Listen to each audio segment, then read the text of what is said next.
స్వాగతం చెప్తూ మొదటగా ముఖ్య అతిథిగా విచ్చేసిన మన ప్రీతమ జిల్లా కలెక్టర్ గారు వారిని సాధారణంగా వేదికను అలంకరించవలసిందిగా కోరుతున్నాం. అలాగే మున్సిపల్ కమిషనర్ గారు ఉన్నటువంటి సాయికాంత్ వరపు గారు ఐఏఎస్ వారిని కూడా సాధారణంగా వేదికను అలంకరించవలసిందిగా కోరుతున్నాం. అలాగే ఇంకా మనకి సిపి గారు త్వరలో హాజరు కానున్నారు. అలాగే టీఆర్ఓ గారిని కూడా వేదికని అలంకరించవలసిందిగా కోరుతున్నాం.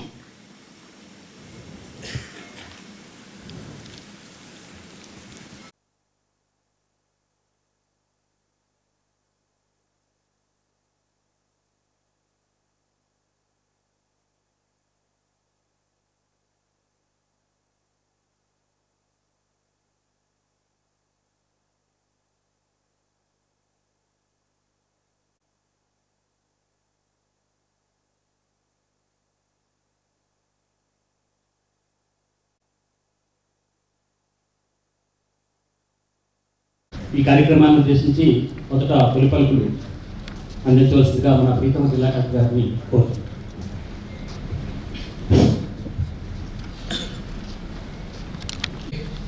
మిగతా ఎలక్షన్ ప్రక్రియలో భాగంగా నామినేషన్ కావచ్చు, అలాగే మీ ప్రచారానికి సంబంధించిన విషయాలు కావచ్చు, అలాగే ఎలక్షన్ పోలింగ్ సంబంధించిన విషయాలు కావచ్చు, అలాగే కౌంటింగ్ సంబంధించిన విషయాలు కావచ్చు, అన్ని విషయాలు పూర్తి స్థాయిలో అవగాహన మీకు కల్పించాలి అన్న ఉద్దేశంతో ఈరోజు జిల్లా యంత్రాంగం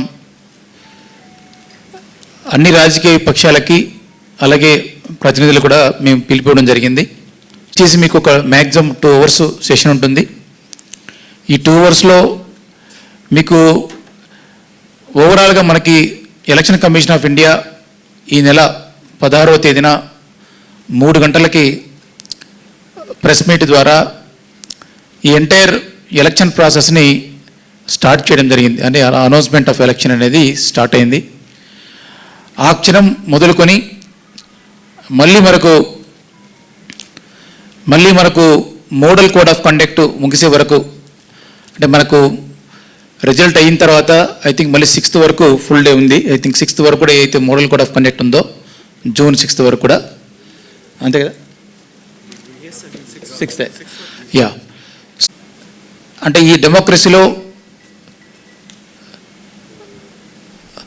వివిధ రకాల ముఖ్యమైన పక్షాలు, అంటే రాజకీయ పక్షాలు కావచ్చు, అలాగే అధికార యంత్రాంగం కావచ్చు, ప్రజలు కావచ్చు, వీళ్ళందరికీ కూడా ఒక మోడల్ కోడ్ ఆఫ్ కండక్ట్ అనేది ఇవ్వడం జరిగింది.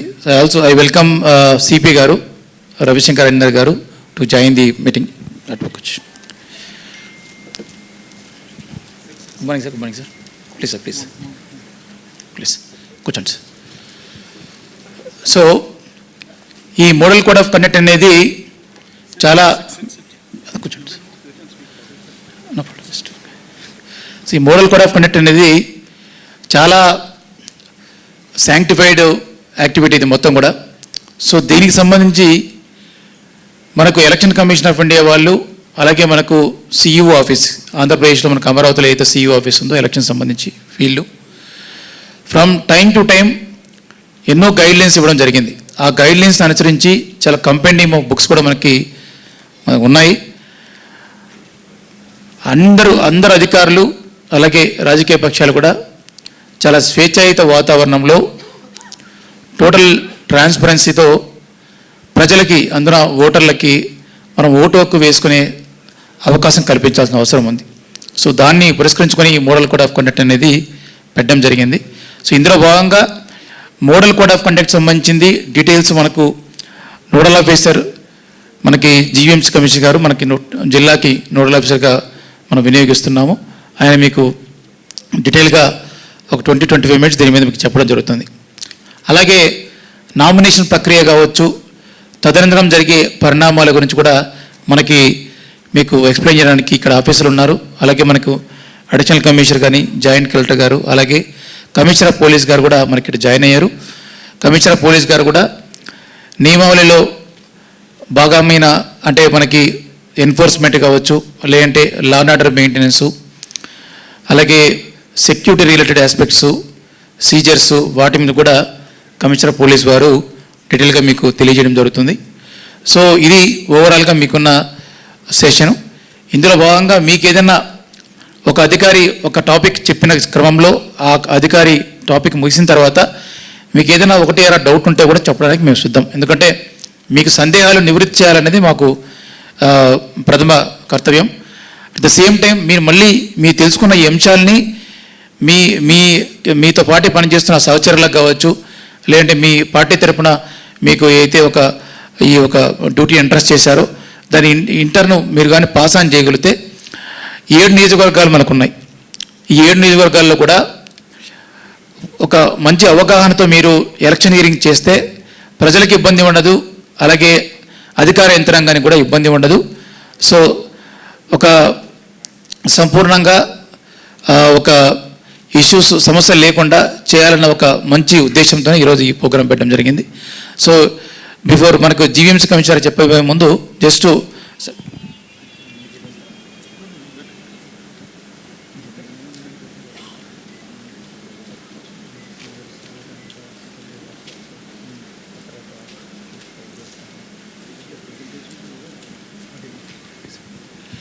కొన్ని నార్మల్గా ఫ్రీక్వెంట్గా జరిగే అంశాల మీద మేము జస్ట్ ఒక 5-10 నిమిషాలు నేను చెప్పిన తర్వాత దేని మనకి కమిషనర్ గారు చెప్తారు. సో బేసిక్గా మనకి కోడ్ మొదలైన క్షణం నుంచి మీ అందరూ గమనించారు. ఈ వాల్ పెయింటింగ్స్ కానీ, పోస్టర్లు కానీ, కటౌట్లు కానీ, లేదంటే విగ్రహాలు కానీ వాటన్నిటికీ మనకు కోడ్ ఉంది. ఆ కోడ్ ప్రకారం డీఫేస్మెంట్ అంటే వాల్ పెయింటింగ్స్ లాంటివి తొలగించడము, అలాగే పేపర్లు, పోస్టర్ లాంటివి తొలగించడము, ఫ్లాగులు లాంటివి తొలగించడము, అలాగే ఎక్కడైతే మనకు విగ్రహాలు ఉన్నాయో ఆ విగ్రహాల తాలూకు మనకి వాటిని మొత్తం కవర్ చేసి కూడా పెట్టడం జరిగింది. సుమారుగా ఐ థింక్ 7,000 పైచులకు ఐ థింక్ విగ్రహాలు కానీ ఇవన్నీ కూడా అన్నీ కూడా తొలగించడం జరిగింది. అంటే లాస్ట్ 72 అవర్స్లో కూడా అందరూ అధికార యంత్రాంగం దీని మీద పూర్తిగా దాని మీద సమాయత్తమై ఈ యాక్టివిటీ చేయడం జరిగింది. అండ్ ఇప్పుడు దీంట్లో 2 డౌట్ ఉండొచ్చు మీకు. గవర్నమెంట్ ప్రాపర్టీ, గవర్నమెంట్ ప్రిమిసెస్, అలాగే private property. So government property అంటే గవర్నమెంట్ ఆఫీసు కావచ్చు, సో గవర్నమెంట్ తాలూకా ఏదైనా ఇతర బిల్డింగ్స్ కావచ్చు, ఎక్కడ కూడా ఈవెన్ మనకి అది కమర్షియల్ స్పేస్ ఉన్నప్పటికీ కూడా ఎటువంటి వాల్ పెయింటింగ్స్ కానీ, రైటింగ్స్ కానీ, పోస్టర్లు కానీ ఏమీ అలౌ చేయడం జరగవు. కేవలము హైవేలో, మెయిన్ రోడ్లో కొన్ని చోట్ల కొన్ని ఐడెంటిఫై చేసి ఉన్నాయి. ఆ లిస్టు మీకు త్వరలో చేరవేస్తాం. ఆ లిస్టులో ఏదైతే హైవేల పక్కన, మెయిన్ రోడ్డు పక్కన ఎక్కడైతే కొన్ని పబ్లిక్ ప్లేసెస్ ఉన్నాయో ఆ ప్లేసుల్లో మాత్రమే అన్ని పార్టీలకి సమానంగా, ఎక్కడ ఏ విచక్షణ లేకుండా, వివక్ష లేకుండా అన్ని పార్టీలకి సమాన అవకాశం కల్పిస్తూ కూడా అక్కడ అడ్వర్టైజ్మెంట్లని మీరు ముందు ఆర్ఓకి పర్మిషన్ తీసుకొని అవి ఇక్కడ పెట్టాల్సి వస్తుంది. అలాగే ప్రైవేట్ ప్రాపర్టీ విషయంకి వస్తే, ప్రైవేట్ ప్రాపర్టీ జనరల్గా ఒక ఓనర్కు సంబంధించిన ఒక భూమి అంటే ప్లేస్ కావచ్చు, వాల్ కావచ్చు, లేదంటే ఈ కరెక్ట్గా ఉండొచ్చు. అయితే ఆ ప్రైవేట్ ప్రాపర్టీలో కూడా ఎక్కడ కూడా మీకు వాల్ పెయింటింగ్స్ అనేది ఏమాత్రం అలౌ చేయరు. కేవలము పోస్టర్లు, మీ ఫ్లాగులు, లేదంటే కట్టట్లు పెట్టుకోవడానికి ముందు ఓనర్ పర్మిషన్ మీరు తీసుకున్న తర్వాత 3 రోజుల లోపల ఆ పర్మిషన్ తాలూకా ఆ పత్రాన్ని మీరు ఆర్ఓకి ఇస్తే ఆర్ఓ ఇంటర్ను దాన్ని ఎగ్జామిన్ చేసి మీకు పర్మిషన్ ఇవ్వడం జరుగుతుంది. మళ్ళీ రిపీట్ చేస్తున్నాం. సో ప్రైవేట్ ప్రాపర్టీలో కూడా ఓనర్లు ఉంటారు కాబట్టి ఆ ఓనర్ తాలూకా వాలంటరీ పర్మిషన్ తీసుకున్న తర్వాత ఆ 3 రోజుల్లోనే మీరు ఆర్ఓకి పత్రం సబ్మిట్ చేస్తే దాని ఆర్ఓ దాన్ని పరీక్షించి మీకు పర్మిషన్ ఇవ్వడం జరుగుతుంది. అలాగని ఒకే పార్టీకి అన్నీ ఇవ్వాలి, లేదంటే కొన్ని పార్టీలకి అన్నీ ఇవ్వాలనేది ఎక్కడ లేదు. అన్ని పార్టీలకి సమతూకం పాటించి ఇవ్వాల్సిన అవసరం ఉంది. అది ఆర్ఓ చూసుకుంటారు రెస్పెక్టివ్. అది దీనికి సంబంధించి. అలాగే మీరు ఒక ర్యాలీ చేసుకోవాలన్నా, ఒక గ్రౌండ్ ఏదైనా వాడుకోవాలనుకున్నా, ఒక గెస్ట్ హౌస్ వాడుకోవాలన్నా మీకు పర్మిషన్లు ఇస్తారు. అన్ని పార్టీలకి అందులో కూడా బ్యాలెన్స్ సమతూకంతో పర్మిషన్స్ ఇవ్వడం జరుగుతుంది. అది కూడా మీరు ఆర్ఓకి అప్లై చేసుకోవాలా. అండ్ ఈ పర్మిషన్స్ కూడా మీకు సువిధ అనే ఒక యాప్ ఉంది. మీకు ఎవరికైనా ఐడియా ఉందండి సువిధ? హ్యాపీగా ఉంది, అట్లీస్ట్ 10 మంది చేతులు ఎత్తారు. సో మీకు ఈ సువిధ యాప్ గురించి డిస్ప్లే చేయొచ్చు ఇక్కడ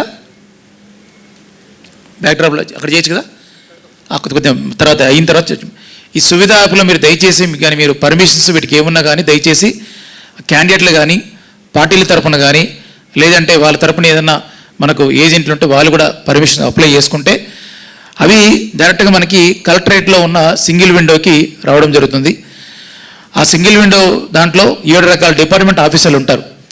so revenue, police, GVMC, electricity, fire, R&B అందరూ ఉంటారు. సో వాళ్ళు డిపార్ట్మెంట్లో ఎంక్వైరీ చేసి ఇమీడియట్గా మళ్ళీ సింగిల్ విండో పంపిస్తే అక్కడి నుంచి మీకు డైరెక్ట్గా పర్మిషన్ ఇవ్వడం జరుగుతుంది. సో కాబట్టి దయచేసి సువిధ అనే యాప్ అయితే ఉందో దాన్ని మీరు యూజ్ చేసుకోవాల్సిందిగా మీ అందరికీ నేను రిక్వెస్ట్ చేస్తున్నాను. దానికి సంబంధించి మీకు ఈజీగా సింపుల్గా ఎలా చేసుకోవాలో కూడా మీకు డిస్ప్లే చేస్తారు. అది ఒకటి. అలాగే గెస్ట్ హౌస్లు కానీ గ్రౌండ్లు కానీ ఏ పార్టీకి ఏ వివక్ష లేకుండా ఎవరైనా అప్లై చేసుకుంటే కూడా దానికి ఒక ఫీజు ఉంటుంది. ఆ ఫీజుని బట్టి అక్కడ ఉన్న సిచ్యువేషన్ బట్టి మీకు ఇవ్వడం జరుగుతుంది. ఎవరు ముందు అప్లై చేసుకుంటే వాళ్ళకి ఇవ్వడం జరుగుతుంది. మాకు టైం రికార్డ్ అవుతుంది. ఆ టైంని బేస్ చేసుకుని మీకు ఆ పర్మిషన్ ఎటువంటి వివక్ష లేకుండా ఇవ్వడానికి మేము 100% మీకు సహకరిస్తాం.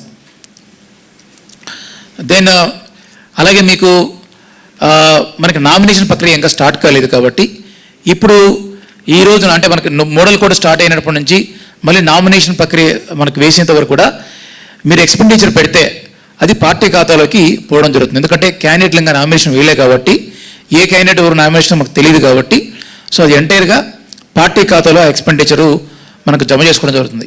సో మీ అందరికీ తెలుసు ఎక్స్పెండిచర్ మానిటరింగ్ టీమ్స్ అని వేసాం. ప్రతి నియోజకవర్గంలో కూడా ఎక్స్పెండిచర్ మానిటరింగ్ టీమ్స్ ఉన్నాయి. సో మీరు ర్యాలీ చేసినా మీరు ఇంటింటికి వెళ్ళినా ఎక్కడికి పోయినా ఆ పర్మిషన్ తీసుకొని చేయాల్సి వస్తుంది. అట్ ద సేమ్ టైం మీ వెనక మా టీంలు కూడా ఉంటాయి. మీరు ఎంత ఖర్చు పెడుతున్నారు, ఏం ఖర్చు పెడుతున్నారు, ఇంక్లూడింగ్ మీ టోపీ ఖర్చు పెట్టినా కానీ ఆ ఖర్చు కూడా మేము లెక్కలో తీసుకుంటాం. తీసుకొని నామినేషన్ బిగిన్ అవుతానే క్యాండిడేట్ అకౌంట్లో పడుతుంది. బిఫోర్ దట్ పార్టీ కూడా జమ చేయడానికి మనకి గైడ్లైన్స్ ఉన్నాయి.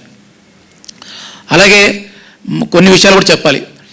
అనధికారికంగా అనుమతులు లేకుండా పర్మిషన్ లేకుండా మీరే ర్యాలీలు చేపట్టినా ఇంక్లూడింగ్ బైక్ ర్యాలీలు చేపట్టినా కానీ ఏం చేసినా కానీ ఖచ్చితంగా మీ మీద చర్యలు తీసుకోవడానికి మేము ఏమాత్రం వెనకవడం. ఎలక్షన్ కమిషన్ ఆఫ్ గైడ్లైన్స్లో ఇండియా గైడ్లైన్స్లో రిప్రజెంటేషన్ ఆఫ్ పీపుల్ యాక్ట్ 1950లో కానీ లేదంటే మనకు ఇండియన్ పీనల్ కోడ్లో కానీ మనకు చాలా సెక్షన్లు దానికి సంబంధించిన నిబంధనలు చాలా క్లియర్గా ఉన్నాయి. ఎటువంటి ఉల్లంఘనలు చేసినా కానీ ఏమాత్రం ఉపేక్షించిన దానికి జిల్లా యంత్రాంగం సిద్ధంగా లేదు. నేను చాలా క్లియర్గా చెప్తున్నాను. మొన్నటికి మొన్న పెందుర్తి నియోజకవర్గంలో మొదటి రోజే 2 కేసులు బుక్ చేశాం. సో మీ అందరికీ పేపర్లో కూడా వచ్చి ఉంటుంది. సో చేసి చిన్న మీకు ఎగ్జాంపుల్ చెప్తున్నాం. ఎక్కడ కూడా ఎటువంటి ఉపేక్ష చేయము. ఏ స్థాయి వ్యక్తి అయినా ఏ స్థాయిలో ఉన్న పార్టీ అయినా మేము ఇచ్చే ట్రీట్మెంట్ సేమ్.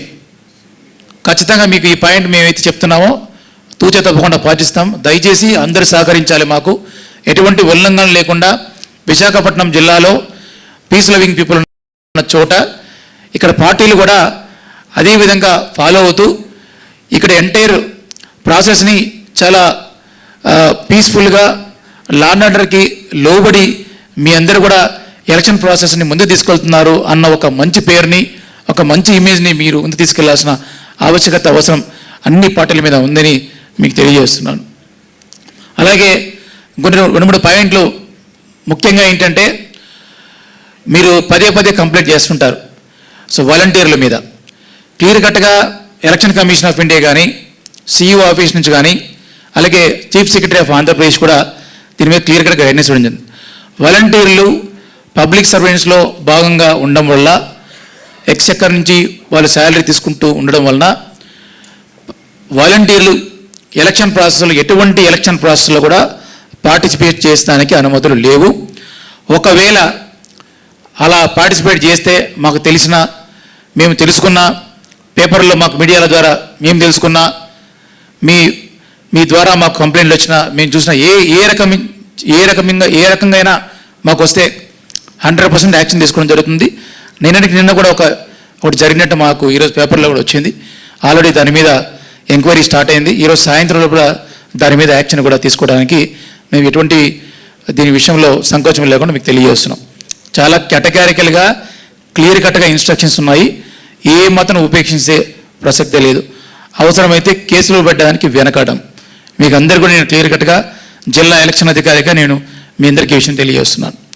ఎవరైతే ప్రజాస్వామ్యంలో ఏ పార్టీలు అయితే లేదంటే ఏ తరహా వ్యక్తులు అయితే ఎలక్షన్ ప్రాసెస్లో పార్టిసిపేట్ చేయొచ్చో, క్యాంపెయిన్లో పార్టిసిపేట్ చేయొచ్చో వాళ్ళు చేసుకోవచ్చు, మాకు అభ్యంతరం లేదు.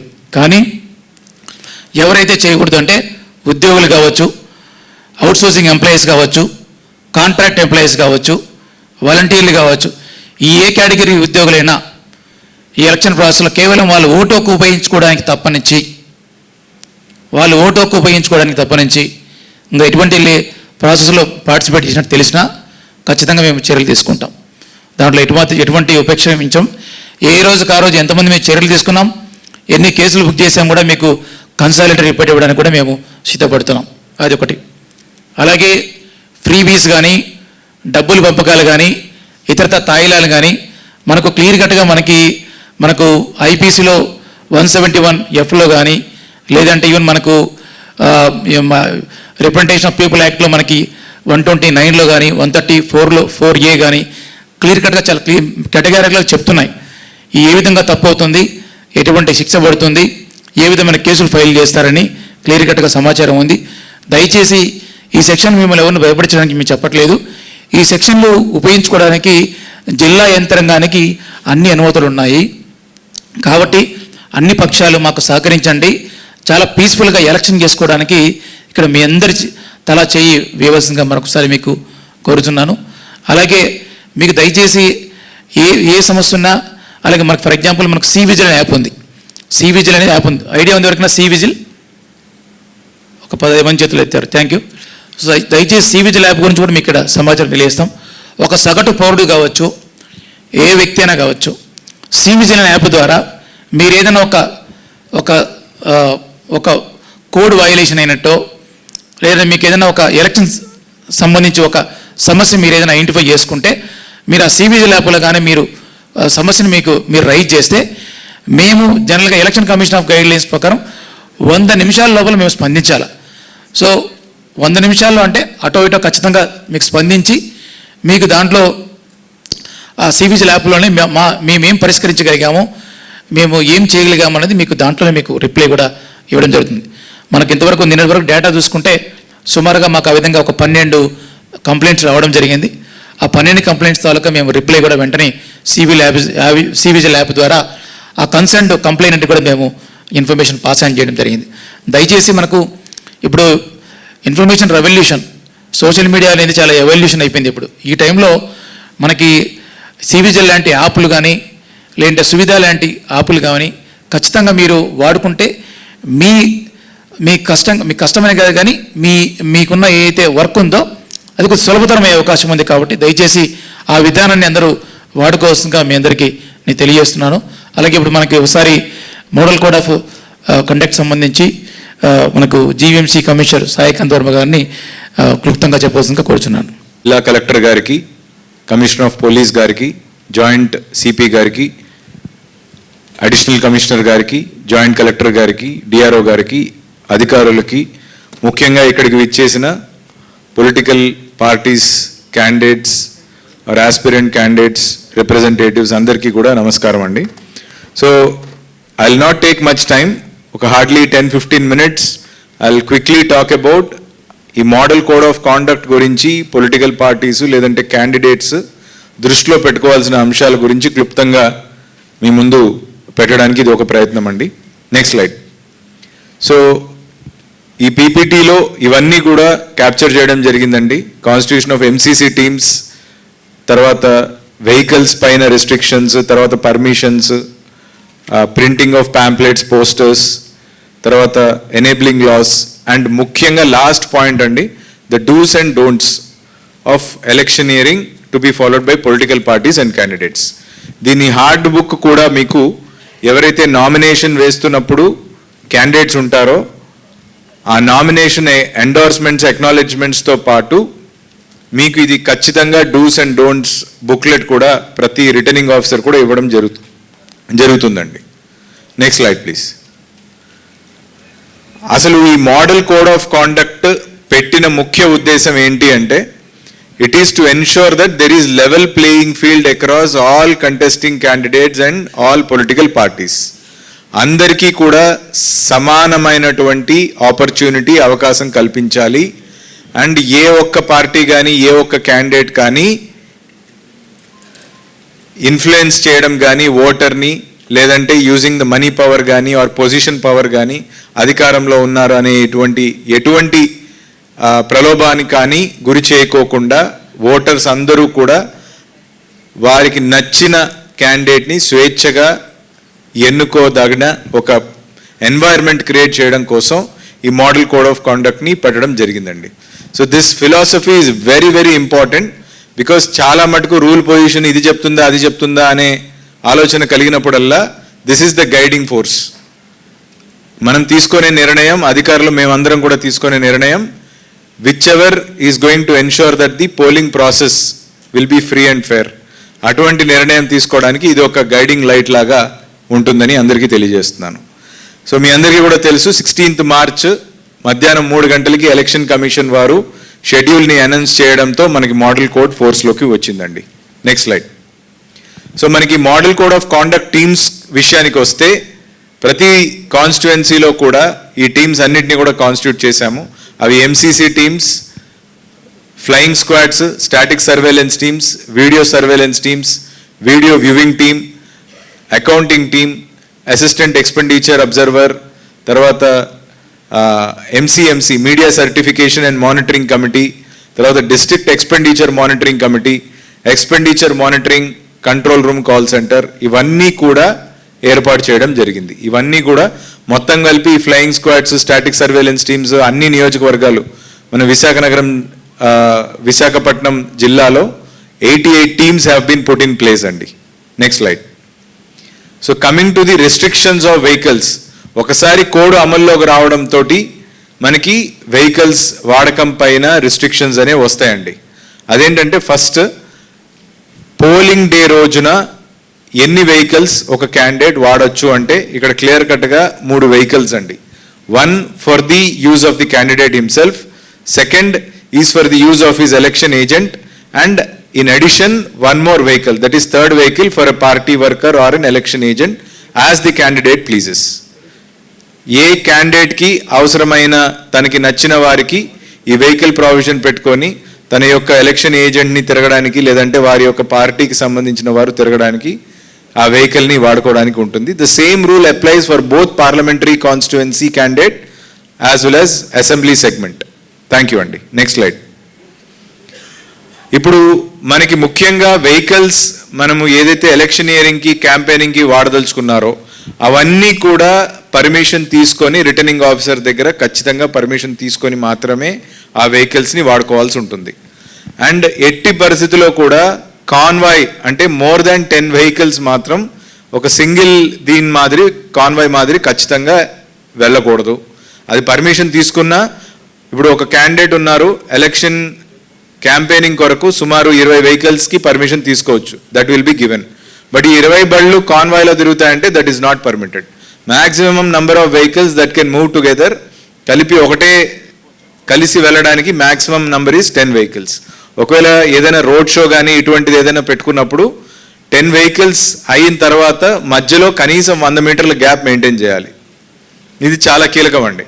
ఇది కనుక ఫాలో అవ్వకపోతే ఇది అప్రోప్రియేట్ సెక్షన్ కింద మళ్ళీ కేసు పెట్టాల్సిన అవసరం వస్తుంది. ఇది ఎందుకంటే అన్నీ మీరు పర్మిషన్ తీసుకునే రోడ్ ర్యాలీ కానీ క్యాంపెయినింగ్ కానీ ఏది తీసుకున్నా అవన్నీ కూడా వీడియో సర్వేలెన్స్ టీమ్స్ ద్వారా వీడియో రికార్డింగ్ కంపల్సరీగా చేస్తారు. వీడియో రికార్డింగ్ ఎవిడెన్స్ ఎప్పటికీ ఉంటుంది కాబట్టి ఇటువంటి పొరపాటు ఎక్కడైనా జరిగితే ఖచ్చితంగా it will result in MCC violation and appropriate section కింద కేసు కూడా పెట్టడం జరుగుతుంది. అండ్ లైక్ ఐ సెడ్, ప్రతి వెహికల్కి కూడా పర్మిషన్ తీసుకొనే ఎలక్షన్ క్యాంపెయినింగ్కి వాడాల్సి ఉంటుంది. ఇప్పుడు ఒక క్యాండిడేట్ ఒక వెహికల్కి పర్మిషన్ తీసుకొని మరో క్యాండిడేట్ లేదంటే వేరే పార్టీ కనుక ఆ వెహికల్ని క్యాంపెయినింగ్కి కానీ వాళ్ళ ఎలక్షన్ రిలేటెడ్ వర్క్కి కానీ వాడుకుంటే ఆ వెహికల్కి ఇచ్చిన పర్మిషన్ తీసుకోవడమే కాకుండా వెహికల్ని కూడా సీజ్ చేయడం జరుగుతుంది. So that should not be done. మీరు ఏ క్యాండిడేట్ ఏ వెహికల్కి పర్మిషన్ తీసుకుంటారో ఆ క్యాండిడేట్ ఎలక్షనియరింగ్కి మాత్రమే ఆ వెహికల్ని వినియోగించాలి. వేరే పార్టీ కానీ వేరే క్యాండిడేట్ కానీ వినియోగించినట్లయితే it will be seized with immediate effect. Next slide. Coming to video vans అండి. ఇప్పుడు అంటే వస్తున్న కాలంలో వీడియో వ్యాన్స్ పాపులారిటీ బాగా పెరుగుతూ ఉంది. ఈ వీడియో వ్యాన్స్ అన్నీ కూడా with proper permission state level అంటే మోర్ దాన్ 1 డిస్ట్రిక్ట్ క్యాంపెయినింగ్ అయితే సిఇఓ గారు మాత్రమే పర్మిషన్ ఇవ్వగలరు. అదే within the district or within the assembly constituency అయితే కలెక్టర్ సార్ ఇస్ ది అంటే district election officer DEO is the competent authority to issue permission for video vans. ఈ video వ్యాన్లో play చేసే content కూడా మనకి media certification and monitoring committee ద్వారా approval అయిన కంటెంట్ని మాత్రమే చూపించాలి. ఆ చూపించే కంటెంట్ మనం పాటించే మీటింగ్స్ అన్నిటిలో కూడా ఎట్టి పరిస్థితుల్లోనూ హేట్రెడ్ని పెంచేవి కానీ, కమ్యూనల్ యాంగిల్ కానీ, కాస్ట్ బేసిస్ కానీ, రిలీజియన్ బేసిస్ మీద కానీ ఎటువంటి రిమార్క్స్ ఉండకూడదు. అండ్ ఆ కంటెంట్లో ఎట్టి పరిస్థితుల్లో కూడా లా అండ్ ఆర్డర్ క్రియేట్ చేసే ఇష్యూ అరైజ్ అయ్యేటట్లు ఉండకూడదు. So please keep that in mind. తర్వాత coming to the public grounds కానీ, స్కూల్స్ కానీ, కాలేజెస్ యొక్క ప్రిమైసెస్ని కానీ మనం ఏదైనా ఎలక్షన్ పర్పసెస్కి వాడుకోవాలి అంటే, క్యాంపెయినింగ్ కోసం ఏదైనా మీటింగ్స్ కోసం వాడుకోవాలి అంటే దానికి ఖచ్చితంగా పర్మిషన్ తీసుకోవాలి. ఆ concerned RDO has to definitely give the permission. And వీటన్నిటికీ కూడా ఇప్పుడు మీకు సువిధా పోర్టల్లో ఎనేబుల్ చేయడం జరిగింది.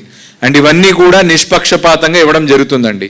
అంటే అందరికీ సమాన ఆపర్చునిటీ. ఇందాక కలెక్టర్ గారు చెప్పారు, all political parties and all candidates will be given equal opportunity while applying for these permissions. అది కూడా సువిధా పోర్టల్లో మీరు అప్లై చేసుకోవచ్చు. Next slide. రోడ్ షోస్ ఖచ్చితంగా ప్రయర్ పర్మిషన్ తీసుకోవాలి. ఇందాక చెప్పినట్టు maximum number of vehicles that can go together in a convoy is 10. అంతకంటే ఎక్కువ ఉందంటే ఖచ్చితంగా 10 వెహికల్స్ దాటిన తర్వాత మినిమం 100 అడుగుల డిస్టెన్స్ మెయింటైన్ చేయాలి. అండ్ లౌడ్ స్పీకర్స్ అన్నీ మీటింగ్లో కానీ రోడ్ షోలో కానీ విత్ ప్రాపర్ పర్మిషన్, ఖచ్చితంగా పోలీస్ వారి పర్మిషన్తో మాత్రమే అవి పెట్టుకోవాలి. అది లేని పక్షంలో కేసు కూడా బుక్ చేయడం జరుగుతుంది. అండ్ అది కూడా రిటర్నింగ్ ఆఫీసర్ నుంచి అప్రోప్రియేట్ పర్మిషన్ అనేది కంపల్సరీగా తీసుకోవాల్సి ఉంటుందండి. అండ్ ఎనీ వెహికల్ని కూడా లౌడ్ స్పీకర్ పెట్టుకొని వీధుల్లో తిప్పడాలు ఇలాంటివి చేసినప్పుడు if there is no permission ఆ వెహికల్ని కూడా సీజ్ చేయడం జరుగుతుంది. And last 48 hours before the poll ఎటువంటి క్యాంపెయినింగ్ కానీ జరగకూడదు. There will be absolute ban on usage of loud speakers కానీ, క్యాంపెయినింగ్ కానీ, రోడ్ షోస్ కానీ, అన్ని రకాల electioneering campaigning will be stopped 48 hours before the close of poll. అది కూడా అందరూ గమనించవలసిందిగా కోరుతున్నాం. Next slide. ఇప్పుడు మనం ఏవైతే ఇందాక కొన్ని స్పెసిఫిక్ హోర్డింగ్స్ ఏవైతే ఉన్నాయో ప్రైవేట్వి ఏజెన్సీల ద్వారా ఇచ్చి ఏవైతే హోర్డింగ్స్ అవైలబుల్ ఉన్నాయో that can be engaged by any political party or candidate with prior permission of the returning officer. And అవి కూడా అందరికీ సమాన హక్కు కల్పించడం జరుగుతుంది. And at the same time ఈ హోర్డింగ్స్ కానీ ఏవైనా పాంప్లెట్స్ కానీ ప్రింట్ చేసినప్పుడు ఖచ్చితంగా ప్రింటర్ యొక్క వివరాలు ఆ పోస్టర్ పైన ఉండి తీరాల్సి ఉంటుంది. ఒకవేళ ప్రింటర్ డీటెయిల్స్ లేకుండా ఏదైనా పోస్టర్ కానీ పాంప్లెట్ కానీ పలానా క్యాండిడేట్ ప్రింట్ చేసి పంచుతున్నారనే విషయం తెలిస్తే దానికి కూడా it will be considered as an MCC violation and దానికి కూడా అప్రోప్రియేట్ సెక్షన్ కింద కేసు పెట్టడం జరుగుతుంది. అండ్ ఈ హోర్డింగ్స్ కానీ ఏది ఉన్నా వాటన్నిటినీ కూడా ఈ పోస్టర్ డెఫినేషన్లోకి తీసుకురావడం జరిగిందండి. ఏ హోర్డింగ్ పెట్టినా, ఏ ఫ్లెక్సీ పెట్టినా, ఏ పాంప్లెట్ చేసినా ఖచ్చితంగా ఈ ప్రింటర్ వివరాలు ఉండి తీరాల్సిందే. అండ్ అందరికీ కూడా ఒక రిక్వెస్ట్ ఏంటంటే, మన వైజాగ్ సిటీలో లోకల్ లా ప్రకారము పోస్టర్స్ అనేది ఎక్కడ పబ్లిక్ ప్లేస్లో అంటించకూడదు. అది దయచేసి అందరూ కూడా గౌరవించండి. No posters can be stuck on any of the public walls కానీ బోర్డ్స్ మీద కానీ ఎట్టి పరిస్థితుల్లోనూ అలౌ చేయము. ఏదైనా ఉన్నా మన హోర్డింగ్స్, ఫ్లెక్సీస్, అదేవిధంగా పాంప్లెట్స్ చేతికి ఇవ్వడానికి అవి పర్మిషన్ ఉంటాయి. అది కూడా ప్రింటర్ డీటెయిల్స్ కంపల్సరీగా అందులో ఉండాలి. ర్యాలీస్ కానీ జరుగుతున్నప్పుడు పర్మిషన్తో జరుగుతున్నప్పుడు వాటికి ఆటంకం కలిగించే విధంగా కూడా ఎవరు బిహేవ్ చేయకూడదని తెలియజేస్తున్నాను. And at the same time weapons కానీ ఏవైతే ఉన్నాయో అవన్నీ కూడా మనకి కమిషనర్ ఆఫ్ పోలీస్ వారు ఇచ్చిన ఆదేశాల మేరకు ఆ వెపన్స్ అన్నిటినీ కూడా సరెండర్ చేయాల్సి ఉంటుంది. And carrying any sort of vehicles weapons or items which can cause damage to public అవన్నీ కూడా తీసుకెళ్లడం అవన్నీ కూడా కంప్లీట్ రెస్ట్రిక్షన్ ఉంటుందండి. వెపన్స్ కానీ ఇవన్నీ కూడా ఆపాల్సి ఉంటుంది. ఇప్పుడు క్యాండిడేట్స్ చేతిలో 50,000 రూపాయలు మించి క్యాష్ ఉండేదానికి లేదు. అలాగే వాళ్ళ చేతిలో ఏదైనా వస్తువులు ఉంటాయి, మెటీరియల్ ఏదన్నా 10,000 రూపాయలకి మించి వాళ్ళ చేతిలో కానీ వాళ్ళ బండిలో కానీ ఉండకూడదు. ఏం రిపీటింగ్, క్యాష్ అనేది 50,000కి మించి క్యాండిడేట్లు కానీ వాళ్ళ ఫాలోయర్లు కానీ ఏజెంట్లు కానీ క్యారీ చేయకూడదు. అలాగే చేతిలో వస్తువులు 10,000 రూపాయలకి విలువ గల మించి వస్తువులు వెహికల్లో కానీ చేతిలో కానీ ఒక వ్యక్తి దగ్గర ఉండకూడదు. అలాగే మనకి ఒక బ్యాంక్ ట్రాన్సాక్షన్ సంబంధించింది 1,00,000 రూపాయలకు మించి విత్డ్రా అయినా, 1,00,000 రూపాయలకు మించి ఒక అకౌంట్ నుంచి చాలామంది అకౌంట్లకు డబ్బులు ట్రాన్స్ఫర్ అయినా, ఇవన్నీ కూడా మనము నిశ్చితంగా పరిశీలన జరుగుతూ ఉంది. ఇవి మనకు బ్యాంకుల దగ్గర నుంచి మనకి జిల్లా యంత్రాంగానికి వస్తాయి, అలాగే ఐటీ డిపార్ట్మెంట్ కూడా వెళ్తాయి. టైం మానిటర్ చేయడం జరుగుతుంది దీని మీద. దెన్ డొనేషన్స్, ఒకవేళ ఒక పొలిటికల్ పార్టీకి సంబంధించిన క్యాండిడేటు డొనేషన్ అనేది క్యాష్ రూపంలో 20,000కి మించి ఒక సింగిల్ వ్యక్తి నుంచి తీసుకోకూడదు, లేదా ఒక సంస్థ నుంచి కానీ ఒక పర్సన్ నుంచి కానీ ఒక డొనేషన్ 20,000కి మించి తీసుకునేదానికి వీల్లేదు. సో 10,000, 20,000, 50,000, 1,00,000 ఇది మీకు థంబ్నెయిల్. మీకు అర్థమైందా? 10,000 అంటే మనకి చేతిలో 10,000కి మించి రూపాయలు గల మెటీరియల్ ఉండకూడదు. 20,000 అనేది డొనేషన్ మించి తీసుకోకూడదు. 50,000 అనేది చేతిలో ఒక క్యాండిడేట్ దగ్గర కానీ ఏజెంట్ దగ్గర కానీ ఫాలోవర్ దగ్గర కానీ 50,000 రూపాయల మించి క్యాష్ ఉండకూడదు. 1,00,000 అనేది ట్రాన్సాక్షన్, సో బ్యాంకులకు సంబంధించి. అలాగే ఒక బ్యాంక్ అకౌంట్ నుంచి ఒక వ్యక్తి నుంచి ఒక 100 మందికో 200 మందికో తాయిలాల రూపంలో కానీ ఇతర రూపంలో కానీ ట్రాన్సాక్షన్స్ మనకు తెలిస్తే దెన్ వాటి మీద ఎంక్వైరీ చేసి కూడా చర్యలకు ఉపయోగించడానికి మనకి అవకాశం ఉంది. ఇది సపోర్ట్ అంటే మీకు చాలా ఇంపార్టెంట్ పాయింట్. ఇది మీకు ఏదైనా అంటే మీకు క్యాపులు కావచ్చు, లేదంటే ఇంకా ఏదైనా సమ్ మెటీరియల్ ఏమైనా పుస్తకం అంటే లైక్ ఫ్లాగ్స్ కానీ ఏదైనా శారీలు గిన్నెలు ఏమైనా అంటే you mean to say that is election material. Election material అంటే is a lady having a gold ornaments like that, is it be counted అంటే ఫర్ దట్ పర్పస్? వ్యక్తిగతంగా వేసుకుంటే అది వేరు. బట్ మీరు సపోజ్ ఏదైనా ఏదైనా చీరలో లేదా షర్ట్ పీసెస్ ఏదైనా క్యారీ చేస్తున్నారు అనుకోండి, దాని విలువ కడతారు. అది దాని మీనింగ్. సో విచ్ షుడ్ అంటే వ్యక్తిగతంగా మీరు వేరు చేసుకుంటే అది డిఫరెంట్ థింగ్, దానికి విధానాలు వేరు. బట్ మీరు డిస్ట్రిబ్యూట్ చేసేదానికి అవకాశం ఉంది ఇది అని తెలిసే విధంగా మాకు తెలుస్తుంది కదా అటువంటి వస్తువులు. ఓకే, యా, ఇది చాలా ఇంపార్టెంట్. ఎందుకంటే మళ్ళీ మీకు కేసులు చేసినప్పుడు మీరు దయచేసి ఈ పాయింట్లు మీరు అంటే విని కొందరు మళ్ళీ పాస్ ఆన్ చేయాలా, కొందరు పాస్ ఆన్ చేయండి మీ ఇతర సహచరులకు కానీ, లేదంటే పార్టీలో ఉన్న ఇతర మిత్రులకు కానీ, లేదంటే ఇంపార్టెంట్ పీపుల్కి. అలాగే మీలో చాలామంది కూడా అలాగే మీకు అధ్యక్షుడి నుంచి ఒకటి ఫామ్ బి ఏమంటారు, ఫామ్ బి ఏంటి, తాలూకా ఏంటి, అవన్నీ మీకు చెప్తారు. మీకు చాలా దయచేసి టాపిక్స్ చాలా ఇంట్రెస్టింగ్గా ఉంటాయి. దయచేసి ఇప్పుడు మా తర్వాత ఇప్పుడు కమిషనర్ పోలీస్ గారు మాట్లాడతారు. ఆ తర్వాత మీకు అసలైన సెషన్ స్టార్ట్ అవుతుంది. అది చాలా ఇంపార్టెంట్. మీరు ఇప్పుడు మిస్ చేస్తే ఏమవుతుందంటే రేపు పొరపాటున ఒకరికి ఏదైనా నామినేషన్ తిరస్కరణ కోరైతే అప్పుడు అది మీరు చేతిలో మేము అఫ్కోర్స్ మేము గైడ్ చేస్తాం.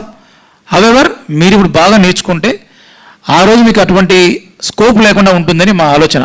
కాబట్టి దయచేసి కొద్దిగా అటెన్షన్ పే చేయండి, పాయింట్స్ నోట్ చేసుకోండి మైండ్లో కానీ లేని పుస్తకంలో కానీ. దయచేసి పాస్ ఆన్ చేయండి, చాలా ఇంపార్టెంట్. ఎందుకంటే మీరు చాలామంది ఏం చేస్తారంటే ఒక అడ్వకేట్ని పెట్టుకున్నామనో ఏదో రకరకాలు చేస్తారు, మంచిదే కాదనట్లేదు. బట్ వాళ్ళలో కూడా పొరపాట్లు జరిగితే మళ్ళీ వాటికి మనకి మళ్ళీ ఇది ఇర్రివర్సిబుల్. కాబట్టి దయచేసి నామినేషన్ సంబంధించిన ప్రక్రియ మీకు చెప్పినప్పుడు మీకు డౌట్స్ ఉంటే అడగండి, నేర్చుకోండి, తెలుసుకోండి, అండ్ మిగతా వాళ్ళతో పంచుకోండి. నా రిక్వెస్ట్ కూడా తీసేస్తున్నారు.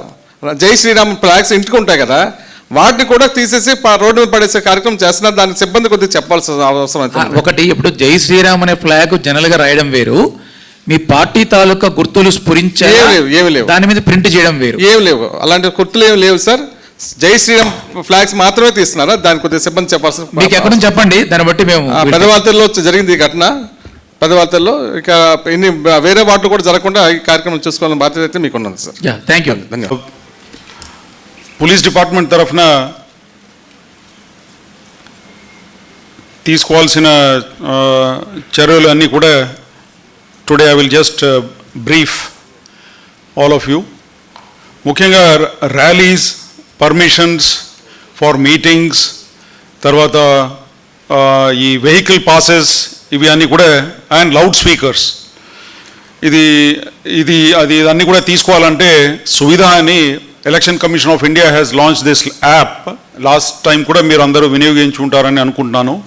ఈసారి ఏదో పని చేయట్లేదు, కొన్ని చోట్ల కొన్ని ఇంటర్నెట్ రిలేటెడ్ ఇష్యూస్ అన్నీ కూడా కొంతమంది చెప్తున్నారు టెస్ట్ చేసుకొని.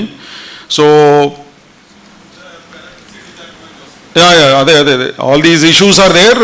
సో ఇఫ్ యాప్ పని చేయట్లేదంటే then immediately you can always give it in writing to the returning officer.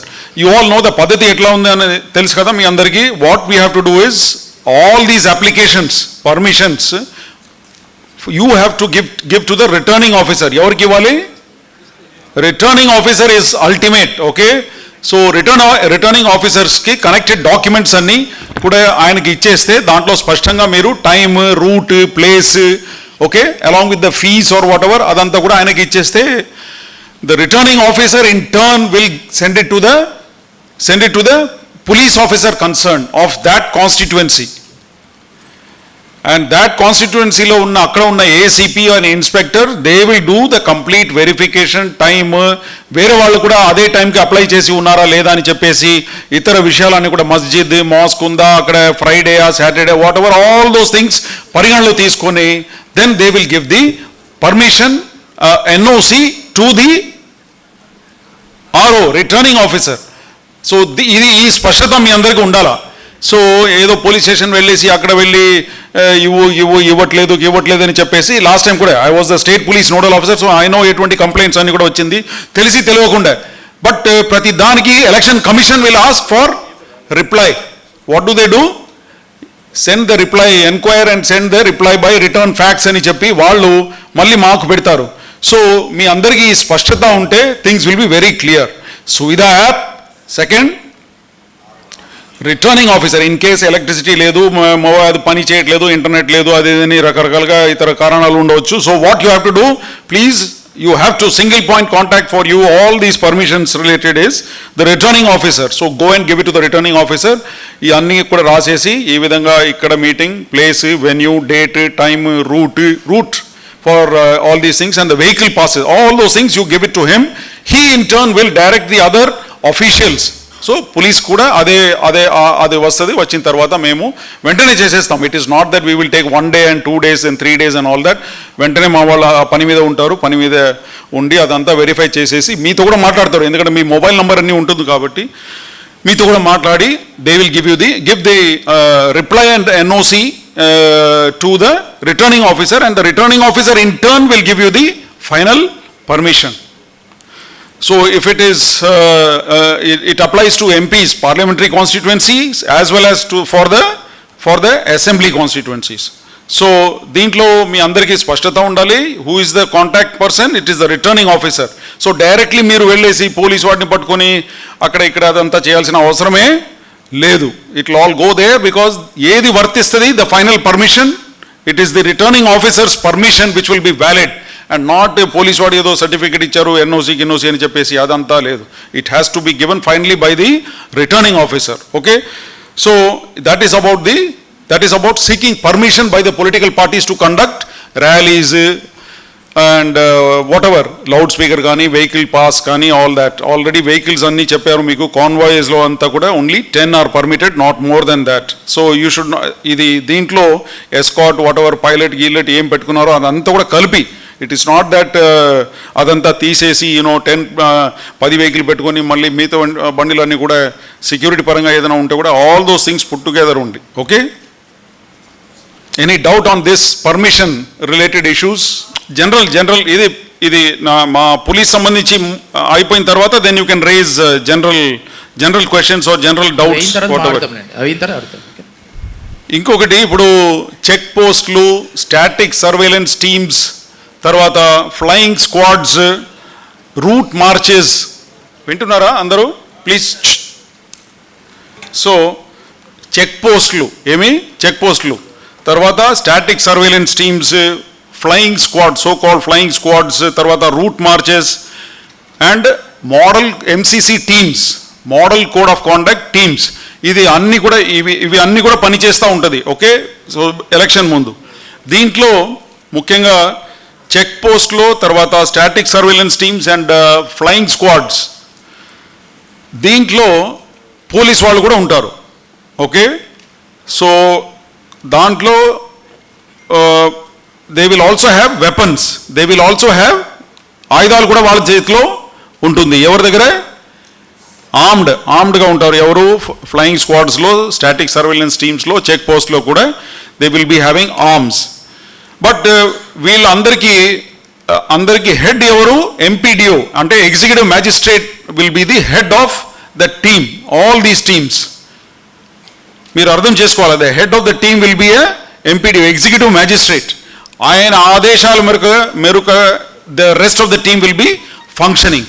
ఇప్పుడు ఏమవుతుందంటే, ఇప్పుడు అక్కడే స్థానికంగా ఏమైనా పట్టుకున్నారనుకోండి, చెకింగ్ చేస్తున్నప్పుడు రూట్ మార్చ్, మీ వార్డ్లో ఆర్ ఎక్కడైనా రూట్ మార్చ్ ఏదైనా చేస్తున్నప్పుడు ఎవరైనా సస్పీషియస్గా కనపడి వాళ్ళ దగ్గర నుంచి ఏమైనా స్వాధీనం చేసుకున్నారనుకోండి, సో అక్కడ ఎంపీడీఓ గారు ఒక పంచనామా అదంతా రాస్తారు. ఫలానా మనిషి దగ్గర ఈ బండిలో ఇది దొరికింది, వాచెస్ దొరికింది, ఆర్ ఎలక్షన్ రిలేటెడ్ డిస్ట్రిబ్యూషన్కి ఐటమ్స్ దొరికింది. ఇప్పుడే ఆ ఐటమ్స్ అన్నీ కూడా చెప్పారు. దీని మీద కూడా మీ అందరికీ స్పష్టత ఉండాలి, మీ కార్యకర్తలు అండ్ అదర్స్ అందరికి కూడా. ఇది ముఖ్యంగా even press, they also should have clarity on this, otherwise you will blame various departments for all these things. Ippudu 50,000 is the cash limit. 50,000 is the cash limit. Your agents, party karyakarta, anybody for that matter, even normal civilians evaraina veltunappudu kuda they cannot take, during this period when the code is in vogue, you cannot carry 50,000 rupees cash without any proof, without any, మీరు bank నుంచి తీసుకొస్తున్నారంటే bank చలానా అంతా చూపిస్తే it is okay. But otherwise without proof liquid cash ఎవరైనా 50,000 or పైన తీసుకోపోతున్నారంటే they are liable to be seized. Seizure కూడా పంచనామా అంతా రాస్తారు ఎంపీడీఓ సమక్షంలో, the executive magistrate of the team. ఏది ఫ్లయింగ్ స్క్వాడ్ కానీ ఈ టీం ఏదైతే ఉందో దాంట్లో వాళ్ళే రాస్తారు. ఎందుకు ఎంపీడీఓ అని చెప్తున్నానంటే, ఎంపీడీఓ పోలీస్ చేస్తే ఆ కేసు నిలబడదు.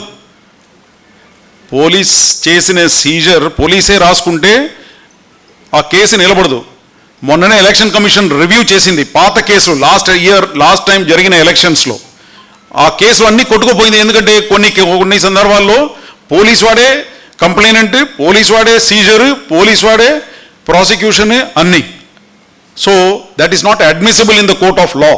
సో ఆ కేసు నిలబడాలంటే it has to be done by the executive magistrate who is the head of the team. ఈ టీం చెప్పినాను కదా, ఇప్పుడు static surveillance team, flying squad, ఈ ఇతర టీమ్స్ ఉన్నాయి కదా, చెక్ పోస్ట్, అన్నిటికీ హెడ్ ఎవరు ఉంటారు? The MPDO, who has executive magisterial powers. So ఆయనే రాయాలా, ఆయనే సంతకం పెట్టాలా. Then only that seizure is valid in the court of law for prosecution. Otherwise it is అది వేస్ట్, టోటల్ వేస్ట్ అండి. అది ఏది పోలీస్ వాడే రాసుకోవడం, పోలీస్ వాడే చేసుకోవడం, పోలీస్ వాడే కంప్లైంట్ కోర్టు అన్ని. అర్థమైంది కదా? ఈ స్పష్టత అందరికీ ఉండాలా. So people think that police వాడే అన్ని, పోలీస్ వాడే, no, that is not the case. Okay, so this is because the election process is on. So ఈ స్పష్టత ఉండాలా. సో 50,000 క్యాష్, తర్వాత 10,000 materials. Material can be anything, watches, గిన్నెలు, బట్టలు, sarees, blouse, clocks. Please sit down. After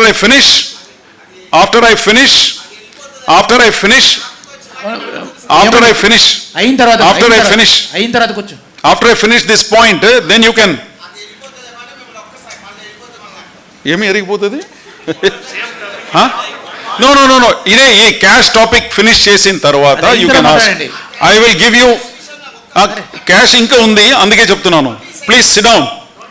you obey the orders of the commissioner of police. SIT down. Please sit down. Please sit down. Yeah. So ఈ 10,000 materials చెప్పారు కదా, 10,000 materials కూడా, materials అంటే ఏమి? ఇవే బట్టలు, గిన్నెలు, ఎనీ ఐటమ్ ఫర్ ఇండ్యూస్మెంట్, 10,000 పైన ఏమైనా దొరికితే 10,000 వర్త్ మెటీరియల్స్, ఆ assessment will be done by commercial tax fellows or these GST.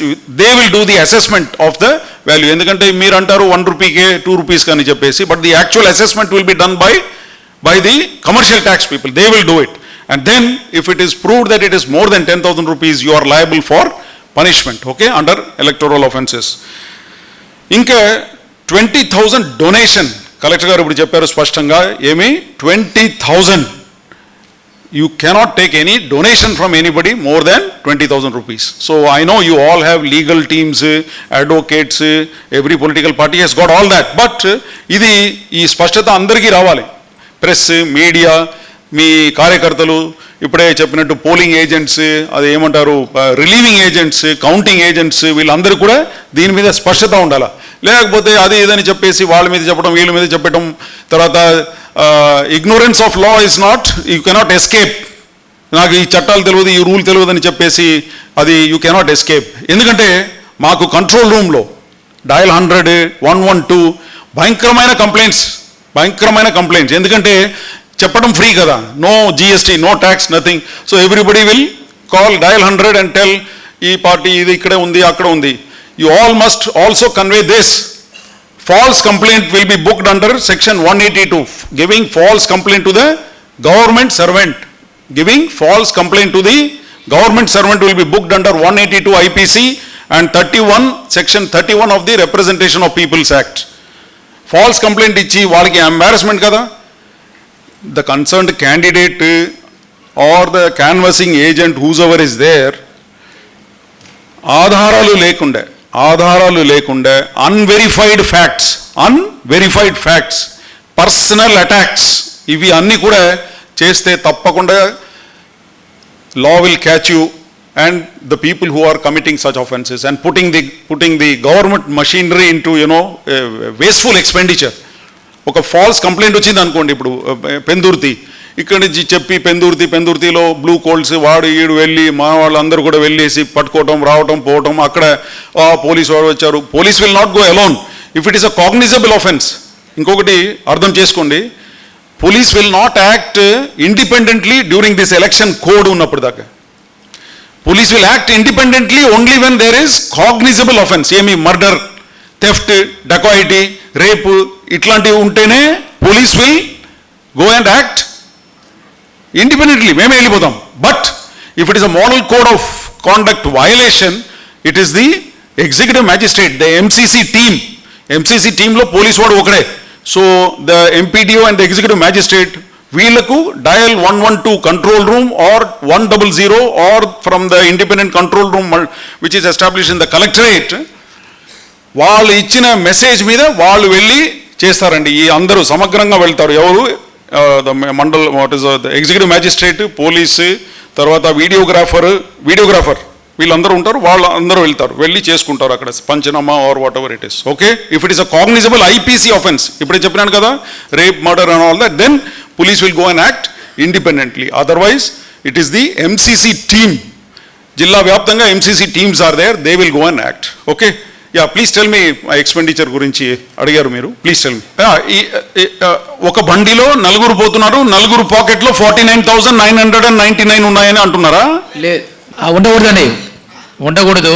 అది ఒక సముదాయం ఉన్నప్పుడు, ఒక వ్యక్తుల సముదాయం ఉన్నప్పుడు, అక్కడ ఇప్పుడు వాళ్ళు ఒక గ్రూప్గా ఉన్నప్పుడు ఉండకూడదు. వాళ్ళు ఏదైనా ఇండివిజువల్గా ఉండొచ్చు, ఇంకొక 2 వెహికల్స్ ట్రావెల్ చేస్తున్నారు దూరంగా అనుకుంటే ఉండొచ్చు. ఉండకూడదండి, ఉండకూడదు. Same thing I will clarify once again. Listen all of you. ఒక బండిలో 4-5 ఇప్పుడు చెప్పినట్టు MLA, MP, polling agent, counting agent, other agent, all are going in one Innova. That is considered as one unit andi. That is considered as one unit and only 50,000 is permitted, not more than that. Hope it is clear. Please convey this to everybody. Otherwise everybody will do that same Bata style. 49,999 ani cheppuli andaru pocket lo eskuntaru, eskoni pothunnaru. That is not permitted. That is subverting the law, the spirit behind the law. See, law, letter and spirit, you are understanding? So it is subverting the spirit behind the law. అర్థమైంది కదా? That is not possible. Thank you. That is a very valid doubt actually. Yeah 50 is the limit అండి. 50,000 load, 50,000 వరకు. అంటే మరి ₹1 extra ఉంది, ₹2 extra కాదు. Election ఇప్పుడు స్టిక్కర్లు అనేది వ్యక్తిగత వెహికల్స్ కూడా మీరు ఎన్ని స్టిక్కర్లు వాడుతున్నారు ఏంటి అనేది ఆర్ఓ లిస్టులో పెట్టి మీరు తీసుకెళ్ళచ్చు. బండిలో స్టిక్కర్స్ పెట్టుకున్నారా? దాని పర్మిషన్ మీరు ఆర్ఓకి ఇంటిమేట్ చేయాలండి. ఆర్ఓకి ఇంటిమేట్ చేయాలి, రిటర్నింగ్ ఆఫీసర్కి ఎన్ని స్టిక్కర్లు వాడుతున్నాం మీ వెహికల్ మీద ఏంటి ఇంటిమేట్. పార్టీ ఆఫీస్ లోపల అదేనండి ఆ పర్మిషన్. అంటే ఇప్పుడు కంప్లైంట్ వస్తే ఎక్కడున్నా పర్మిషన్ లేకపోతే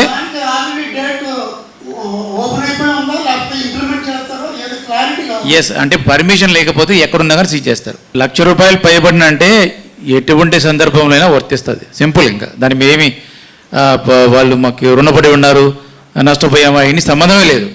₹1,00,000 పైన అంటే కంపల్సరీగా మీరు ఆధారాలు పెట్టుకోవాల్సిందే. సింపుల్. కోటి కాదు 100 కోట్లు 100 కోట్లు జరగలేదండి. కంపల్సరీగా దానికి సంబంధించి ఆధారాలు పెట్టుకోవాల్సిందే, దారి లేదు. అలాగే రెండవది, ఇప్పుడు మీరు ఇప్పుడు స్వచ్ఛంద సంస్థలు ఏదో అంటున్నారు, రాజకీయంగా సంబంధం లేని సంస్థలు ఏదైనా ఉంటే అంటే రాజకీయంగా అంటే వాళ్ళు ఇంతకుముందు పాస్ట్లో కూడా వాళ్ళు పొలిటికల్గా ఏమీ వాళ్ళకి ప్రచారం చేయలేదు, ఇప్పుడు చేయము ఫ్యూచర్లో కూడా చేయమనే సంస్థలు ఏదైనా ఉంటే అటువంటి ఏదైనా ఇస్తే దానికి కావాలంటే మేము వెసులుబాటు ఇస్తాం. ఏదైనా కావచ్చు. అంటే మీరు అట్లా మీ ఆఫీస్లో జెండా ఉందండి, సిఐటి జెండా, పార్టీ జెండా కాదు, అది మీరు తీసేయాలని ఫోర్స్ పెట్టారు. పార్టీ కానప్పుడు మా జెండా ఎందుకు తీయాలని మేము అడిగాం. తప్ప రైట్? అంటే మీరు పార్టీ అఫిలియేషన్ ఉందా మీకు? పార్టీ అఫిలియేషన్ లేదండి. ఇండిపెండెంట్, మీరు ఇండిపెండెంట్ అంటే పార్టీ సంబంధం లేదా మీకు? పార్టీ సంబంధం లేదు. ఎలా చెప్తారండి మీరు ఏటీఎస్ పార్టీ లేదండి? మీరు ఇక్కడికి మీరే ఎస్సీపీఎం రాసుకుంటారు. ఇప్పుడు ఏమండి, ఇప్పుడు మీరు ఇతరుల టైం వేస్ట్ చేయకూడదండి. తెచ్చి ఆ పాయింట్లు అడిగి నేనేమంటానంటే ఎటువంటి అఫిలియేషన్ ఉన్నా ఇంతకుముందు కానీ ఇప్పుడు కానీ ఫ్యూచర్లో ఉండబోతున్నా కానీ ఉంచకూడదు, పర్మిషన్ తీసుకోవాలి. డన్. ఏమంటే వ్యక్తిగతంగా వేసుకుని తిరగచ్చండి, ప్రాబ్లం ఏం లేదు. కాకపోతే మీరు అందరినీ ఓటర్ని ఇన్ఫ్లుయెన్స్ చేశారు చేయకూడదు అంట. అది ఫైనల్గా ఓటర్లు ఈ ప్రజాస్వామ్యం దీనికి మెయిన్గా ఓటర్లు ఇన్ఫ్లుయెన్స్ కాకూడదన్న ఉద్దేశంతోనే ఈ మోడల్ కోడ్ ఆఫ్ కండక్ట్ అనేది రన్ అవుతా ఉంది. దాన్ని స్పిరిట్గా తీసుకొని వెళ్ళాలా. చూడండి, వెహికల్ పైన జెండా కట్టుకుంటాము లేదంటే ఇంకోటి పెట్టుకుంటామంటే అసలు మోటార్ వెహికల్ యాక్ట్ ప్రకారము బండి పైన కొన్ని పర్మిటెడ్ ఉంటాయి, కొన్ని పర్మిటెడ్ ఉండవు. నాకు నచ్చినట్టు ఇప్పుడు నేను మోటార్ బైక్ కొనుక్కొని దాని మీద పెద్ద ఇల్లు కట్టుకొని ఇల్లుతో వెళ్తానంటే మోటార్ వెహికల్ యాక్ట్ పర్మిట్ చేయదు. సో జెండా కూడా దెర్ ఆర్ సర్టెన్ నార్మ్స్. ఒక 2-వీలర్కి అయితే ఇంత హైట్ కంటే ఉండకూడదు అని ఉంది. అది కూడా with prior permission of RO మాత్రమే పెట్టుకోవాలి. మీకు అభిమానం సొంతంగా ఉండొచ్చు. మీరు చెప్పిన ఇందాక మీ ఓన్ హౌస్ మీద ఫ్లాగ్ పెట్టాలన్నా you need to give it in writing to the returning officer. నేను స్వేచ్ఛగా ఓనర్ అంగీకారంతో నేను జెండా పెట్టుకుంటున్నానని రిటర్నింగ్ ఆఫీసర్కి మీరు చెప్పాలి. ఖచ్చితంగా చెప్పి తీరాలి, పర్మిషన్ తీసుకోవాలి. చూడండి, ఎంతమంది అనే రిస్ట్రిక్షన్ నంబర్ అయితే లేదు. బట్ మీరు డోర్ టు డోర్ క్యాంపెయిన్కి 10 మందితో వెళ్తారా, 100 మందితో వెళ్తారా, 1000 మందితో వెళ్తారా, you need to take prior permission with the returning officer. Returning officer అక్కడ ఉన్న సందుని బట్టి అక్కడ 100 మంది పట్టరు 1000 మంది పట్టరు అనేది దాని మీద he can exercise the discretion and fix a number. ఇప్పుడు చిన్న సందు 10 అడుగుల సందు, దానికి 1000 మంది పర్మిషన్ రిటర్నింగ్ ఆఫీసర్ ఇవ్వరు. ఓకే, ఇవన్నీ కూడా కేస్ టు కేస్ బేసిస్లో తీసుకునే నిర్ణయాలు. బట్ ఎటువంటి డోర్ టు డోర్ క్యాంపెయిన్ ఏది చేసినా without prior permission, return permission of RO will not be permitted. యాప్లో కూడా కనీసం 48 గంటల ముందు మీరు అప్లికేషన్ పెట్టుకోవాలి. అంటే సపోజ్ మీకు ఈరోజు పర్మిషన్ రావాలని కోరుకుంటే ఇక్కడ నుంచి కనీసం 48 గంటల క్రితం మీరు అప్లికేషన్ పెట్టుకుని ఉండాలి. దయచేసి సువిధ యాప్కి ఆ గైడ్ లైన్ ఉంది. 48 గంటలు ముందు పెట్టుకుంటేనే, ఎందుకంటే అవి పెట్టుకున్న తర్వాత మళ్ళీ 7 డిపార్ట్మెంట్లు ఉంటాయి. 7 డిపార్ట్మెంట్ టైం కావాలి కనీసం. ఇప్పుడు electricity department, police department, GVMC, fire, revenue అన్నీ చూసుకొని ఇస్తారు రిపోర్ట్లు. సో మీరు దయచేసి ఈరోజు అంటే ఈరోజు ఇవ్వరు, మీరు 48 గంటల ముందు పెట్టుకోవాలి. నెక్స్ట్ అంటే మరీ చిన్న ఎరక్కండి దయచేసి, ఎందుకంటే టైం అందరిది ఇంపార్టెంట్. మరీ అంటే మరి పర్మిషన్ తీసుకోవాలి, అప్లై చేసుకోండి, తప్పేముంది, పెట్టుకోండి. మీరు ఎక్కడన్నా ఇమీడియట్గా అప్లై చేసుకోండి. ఇప్పుడు వీడియో వ్యాన్ గురించి మాకు గైడ్ లైన్లో ఉంది. వీడియో వ్యాన్ అంటే any LED display board will come under the definition of video van. ఆ చిన్న బోర్డ్ అయినా వీడియో వ్యాన్ డెఫినేషన్కి వస్తుంది, దానికి పర్మిషన్ తీసుకోవాలండి. దాని పర్మిషన్ తీసుకుంటే ఏంది ఉపయోగం ఏంటంటే, ఫస్ట్ ఆఫ్ ఆల్ అది దానికి అయ్యే ఖర్చు మీ లెక్కలో పడుతుంది. సో దాని ఉద్దేశం అది. కాబట్టి పర్మిషన్ తీసుకొని పెట్టుకుంటే ఏ ప్రాబ్లం ఉండదు. మీరు ఫోన్కి ఇప్పుడు మీరు కండువా వేసుకొని తిరుగుతున్నారు కదండి, అంతకంటే ఇన్ఫ్లుయెన్స్ ఏం కాదు అది. మీరు ఫోన్ లోపల ఉంటుంది, మీరు ప్రాబ్లము ఆ సింబల్ పెట్టి ఫోన్లు పంచితే ప్రాబ్లం. అదే మీరు అప్లికేషన్ పెట్టేటప్పుడే మీరు ఒక ఏరియాలో ఎన్ని రోజులు పెడతారో చేస్తారు, రోజుకి ఎంతమంది తీసుకెళ్తారు, ఎంత ఖర్చు అవుతుంది అని డేటా అడుగుతారు. దాన్ని పెట్టుకొని మీకు పర్మిషన్ ఇస్తారు. సార్ కలరా సార్ మీరు అడగచ్చు మీకు 10 రోజులు అడగచ్చు, 20 రోజులు అడగచ్చు, మీ ఇష్టం. ఒక పాయింట్ గుర్తుపెట్టుకోవాల్సింది ఏంటంటే, ఎంపీ క్యాండిడేట్కి మొత్తం ఒక ఎంటైర్ ప్రాసెస్లో 95 లక్షలు వరకు పెట్టుకోవడానికి ఉంటుంది. అలాగే ఎమ్మెల్యే క్యాండిడేట్ 40 లక్షల వరకు ఎక్స్పెండిచర్ పెట్టుకోవడానికి ఉంటుంది. కాబట్టి దయచేసి వినండి పాయింట్ చెప్తున్నాను అందరికీ. సో 95 లక్షలు ఫర్ ఎంపీ క్యాండిడేట్, అలాగే 40 లక్షలు ఫర్ ఎమ్మెల్యే క్యాండిడేట్. సో దయచేసి ఆ డబ్బులు మీకు ఏదైతే మనకి ఎలక్షన్ కమిషన్ మార్గదర్శకత్వం ఉందో దాని లిమిట్లోనే మీ పర్మిషన్ కూడా మీకు ఇవ్వడం జరుగుతుంది. సో మీరు ఎక్సెస్ అప్లై చేసినా మీరు డెనీ చేస్తారు. మాకేంటి 1000 మందిని తీసుకుపోతా అంటే మీరు 500 మందికి ఇచ్చారంటే ఖచ్చితంగా నిబంధనలు పాటించి ఆ ఎక్స్పెండిచర్ ఎంత అవుతుంది కౌంట్ చేసేసి మిమ్మల్ని ఫాలో కూడా అవుతారు టీమ్స్ అన్ని కూడా. ఇది ఈజీ కాదు అది. సార్ అఫీషియల్స్కి కానీ పార్టీలకు కానీ మీడియాకి కానీ బిగ్గెస్ట్ థ్రెట్ ఏంటంటే మిస్ఇన్ఫర్మేషన్. లాస్ట్ టైం 2019 ఎలక్షన్లో చూసుకుంటే మిస్ఇన్ఫర్మేషన్ వల్ల చాలా గందరగోళం జరగడం జరిగింది సార్. ఇప్పుడు అంటే మీరు ఎంపీడీ వాళ్ళు కానీ ఇప్పుడు ఆర్ఓలు కానీ ఎప్పుడైనా ఎక్కడైనా ఏదైనా స్పాట్లో అమౌంట్ సీజ్ చేసినా లేకపోతే ఇంక ఎటువంటి సీజింగ్ జరిగినా ఇమ్మీడియట్ ఇన్ఫర్మేషన్ మీడియా కనుక ఇచ్చుంటే మిస్ఇన్ఫర్మేషన్ సర్క్యులేట్ అవ్వకుండా ఉంటుంది సార్. దానికి తగ్గట్టుగా కొద్దిగా అధికారులను అప్రమత్తం చేయవలసిందిగా కోరుతున్నాం. మీకు ఒకటే పాయింట్ చెప్తున్నానండి, ఎక్కడైనా కాన్స్టిట్యుయెన్సీలో ఆర్ఓ ఇది పాయింట్ ఆఫ్ కాంటాక్ట్. పార్లమెంట్ కాన్స్టిట్యుయెన్సీకి డిస్ట్రిక్ట్ ఎలక్షన్ ఆఫీసర్ మరియు కలెక్టర్ అయినా నేనే అక్కడ ఆర్ఓ పనిచేస్తున్నాను. అలాగే ఇతర నియోజకవర్గాల్లో అసెంబ్లీ కాన్స్టిట్యుయెన్సీలో 7 మంది ఆఫీసర్లు ఎవరైతే డెసిగ్నేట్ చేశామో వాళ్ళు ఆర్ఓలుగా పనిచేస్తున్నారు.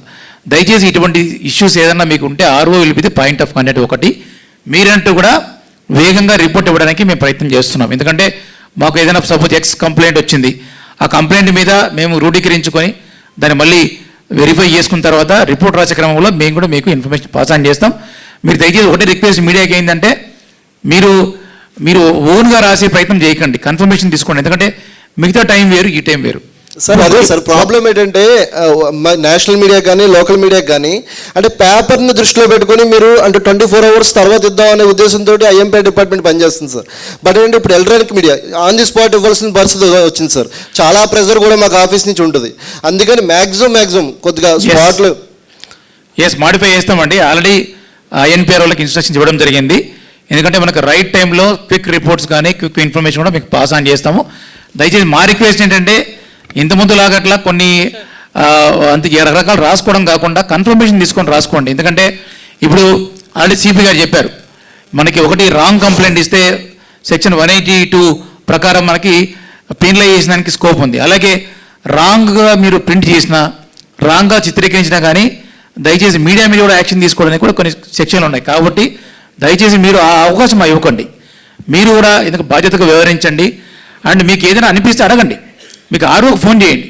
ఫోన్ చేసేసి మీకు సమాచారం ఏముంది, ఎంక్వైరీ ఏమైంది, నిజాలంటే తెలుసుకొని రాయండి. దయచేసి సొంతంగా రాసే ప్రయత్నం చేయకండి. దయచేసి మనవి చేస్తున్నాం అందరికి కూడా. చెప్పండి సార్. నా పేరు చెల్లిపోయిన నాయుడు అండి, గాజువాక నియోజకవర్గం. సార్ ఇది వెహికల్స్ ప్రసారానికి వెహికల్స్ పెట్టుకునేదానికి వెహికల్స్కి ఇన్ని వెహికల్స్ అనే లిమిట్ ఉందా, అన్లిమిటా? మేము ప్రసారానికి వెహికల్స్ పెట్టుకోవడానికి పర్మిషన్స్? ఎస్, అది నేను చెప్తున్నాను. మీకు ఏం చెప్తున్నా అంటే జనరల్గా మనకి నెంబర్ ఆఫ్ పీపుల్ కానీ నెంబర్ ఆఫ్ వెహికల్స్ కానీ అక్కడ ఆర్ఓ అక్కడ స్థితిగతులను బట్టి మీరు ఏ ఏరియాకి వెళ్తున్నారు, మీరు ఏ గ్రౌండ్లో పెట్టుకుంటున్నారు మీటింగ్లు, అక్కడ కెపాసిటీని బట్టి అక్కడ పర్మిషన్స్ ఇవ్వడం జరుగుతుంది. అయితే ఒక్క నిమిషం, అయితే వెహికల్స్ తిరిగేటప్పుడు కొందరికి సెక్యూరిటీ ఉంటుంది, కొందరికి సెక్యూరిటీ ఉండదు. జనరల్గా అంటే చట్టాన్ని బట్టి పోలీస్ డిపార్ట్మెంట్ మీకు అనుమతిస్తుంది. సపోజ్ సెక్యూరిటీ ఉన్న క్రమంలో కూడా కాన్వాయ్లో ఎక్కువ వెహికల్స్ ఉండే అవకాశం ఉంది. అటువంటి పరిస్థితుల్లో కూడా ఒక బంచ్ ఆఫ్ వెహికల్స్ ఒక యూనిట్ తీసుకుంటే 10 వెహికల్స్ మించి ఒక యూనిట్ వెళ్ళేదానికి లేదు. ఒకవేళ సపోజ్ 30 వెహికల్స్ పర్మిషన్ ఇచ్చామనుకోండి, 10 వెహికల్ ముందు వెళ్తాయి, తర్వాత 300-400 మీటర్ల గ్యాప్లో ఇంకొక 10 వెహికల్స్, మళ్ళీ ఇంకొద్ది గ్యాప్లో ఇంకో 10 వెహికల్స్ మాత్రమే పబ్లిక్ ఎటువంటి డిస్టర్బెన్స్ లేకుండా ఆ విధంగా వెహికల్స్ మూవ్మెంట్ చేయాల్సిన అవసరం ఉంది. వెహికల్స్ అది కాదు సార్, ఇప్పుడు ప్రచారం చేయడానికి నియోజకవర్గం మొత్తం ప్రచారం చేసుకునే దానికి మేము ముందుగా పర్మిషన్ పెట్టుకుంటాం కాబట్టి 20 వెహికల్స్ 30 వెహికల్స్ ఆటోలు కానీ వ్యాన్లకు కానీ మైకులు కట్టుకొని పర్మిషన్ పెట్టి తీసుకుంటాం కాబట్టి అలాంటి ఎన్ని వెహికల్స్ వరకు పెట్టుకోవచ్చు. ఇప్పుడు మీకు సపోజ్ 40 లక్షల రూపాయలు నేను ఒకే రోజు ఖర్చు పెట్టుకుంటున్నాను అనుకో, ఇచ్చేస్తాం పర్మిషన్. మీకు మొత్తం 60 రోజులుగా 40 లక్షలు ఖర్చు పెట్టాలా, నేను ఒకే రోజు 1000 వెహికల్ పెట్టుకుంటా అంటే పర్మిషన్ ఇస్తాము. నెక్స్ట్ రోజు నుంచి నువ్వు కాలడకం పోవాలా, పోతావా? మీరు అర్థం చేసుకోవాలి పాయింట్. మీరు ఏదో ఇష్టమైనట్లు అడిగితే కాదు కదా. అది లేదు సార్, డౌట్ వెహికల్స్ మేము ఒక 10 బళ్ళు 20 బళ్ళు ప్రచారం ఇస్తామయ్యా, ఇస్తామంటున్నా కదా, పర్మిషన్ ఇస్తాము. సపోజ్ 20 బండ్లకు పర్మిషన్ ఇచ్చామనుకోండి, 10 వెహికల్ ఒక యూనిట్గా మాత్రమే బయలుదేరాలి అంటున్నాను. మీకు అర్థం చేసుకోవాలి పాయింట్. మీరు yes plate mandatorily on the shirt, yeah name and number వాళ్ళది ఉంటుంది. అది కాకుండా what you call ID card also we will insist that they all carry the ID card in case. You can ask, yeah please prove your identity. Yeah in case because ఎట్లయినా ఇక్కడ ఇప్పుడు చూడండి, police cannot act independently in this entire election process unless it is a very good man who is a lawyer. So cognizable offense, murder గిటర్ జరిగిందంటే we need not take the permission of the magistrate and go. ఇక్కడ MCC teams, model code of conduct teams have been constituted. Police fellows will only be there along with the magistrates and feel free to ask him to disclose the identity. పేరు చూపిస్తారు, తర్వాత ID card number అన్నీ ఉంటుంది. We will ensure that and we will also pass appropriate orders to that effect what madam has clarified. Okay, we'll do that. You can tell your fellows also. No, I will tell you there are 2-3 things here. Please listen carefully because if at all any complaint related to code violation వచ్చిన వెంటనే police ఇండిపెండెంట్గా వెళ్ళి అక్కడ చేసేది ఏం ఉండదు. Because there are MCC teams for all the constituencies. MCC teams head is executive magistrate. ఆయన కింద ఒక వీడియోగ్రాఫర్, ఆయన దగ్గర బాడీ వన్ కెమెరా ఉండవచ్చు, new camera whatever he can hold and go. So వీళ్ళు స్పందిస్తారండి. ఇప్పుడు నేను ఎప్పుడే చెప్పినాను కదా, డయల్ 100కి 112 ఈ కాల్స్ వస్తూ ఉంటుంది. ఎలక్షన్ సెల్కి ఉన్న నంబర్ కూడా చాలా కాల్స్ వస్తుంది. కాల్స్ వచ్చిన వెంటనే ఏ రవిశంకర్ పో అట్లా ఉండదండి. దే విల్ టెల్, మా దగ్గర complete list of MPDOs or the executive magistrates who are heading the MCC teams, వాళ్ళది అంతా లిస్ట్ ఉంది. Already it is composed. ఏది MCC teams, that will given to you also. In fact you can also contact the MCC teams. ఇప్పుడే press media సోదరుడు అడిగారు, ఇప్పుడు they can contact the MCC team. ఎందుకంటే the seizure, search, any field action, because పోలీస్ని నమ్మట్లేదండి. You please be, let us be very, very clear about it. In the entire election process, it is the executive magistrates who run the show. అర్థమైంది కదా? So all the events that will take place, reactive on information, will be under the supervision of a executive magistrate. So collector declares many officers as executive magistrates except police. You are getting my point? Yeah. So those notified officers will be part of all these teams. But as you said, I also have additional district magistrate powers. We will notify and I will issue circular saying that మా Visakhapatnam సిటీలో ఉన్న వాళ్ళందరూ ఎవరైతే election duty మీద ఉంటారో, all those fellows, police fellows wearing khaki will prove their identity card, తర్వాత what is this name, number అన్ని కూడా ఉంటుంది. అడిగినప్పుడు they will disclose. Cognizable offence ఉంటే మేము స్వచ్ఛంగా మేము వెళ్ళి చేసుకుంటామండి. అది. సో ఆ స్పష్టత ఉండాలి. దెన్ సంబడి ఆస్డ్ అబౌట్ ఈ స్టిక్కర్స్ ఇదంతా కూడా అడిగారు కదా, all that will go under the election expenditure అండి. ఇప్పుడే కలెక్టర్ గారు చెప్పారు 40 lakhs and 90 lakhs is the limit for MP and MLA. So ఇదంతా కూడా అక్కడికి వెళ్ళిపోతుంది. All those things, don't think that observers అందరూ వచ్చేస్తారు. మీ అందరికీ తెలుసు, they will be observing. Observer ఎందుకు, మీ ద్రోహిలు వాళ్ళు వీళ్ళు అందరూ కూడా they will be taking, putting and all that. So that will be going on simultaneously. So మనం అనుకోకూడదు దట్ ఇట్లా స్టిక్కర్స్ క్యారీ చేస్తున్నాము, లేకపోతే ఒక బండికి స్టిక్కర్ అంటించినాము, అది ప్రయోగంలో లేనప్పుడు కూడా అది పర్మిషన్ తీసుకోవాలా లేదని. All these things, whatever doubt is there, all that will be booked under the expenditure అండి. So that is how it the entire democratic process, election process works. Okay, వాళ్ళ duties వాళ్ళు నిర్వహిస్తూ ముందుకు వెళ్తా పోతూ ఉంటారు.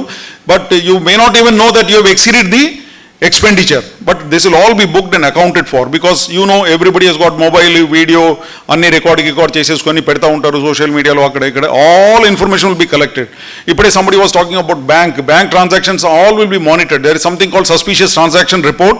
Every day the collector, the returning officers, all of them will get the suspicious transactions edaithe jarugutundo, one to many, one account nunchi many accounts, itlanti rakarakaluga patterns unna adanni jaruguta untadi. But మీ అందరికీ తెలియాలి ఇదంతా కూడా.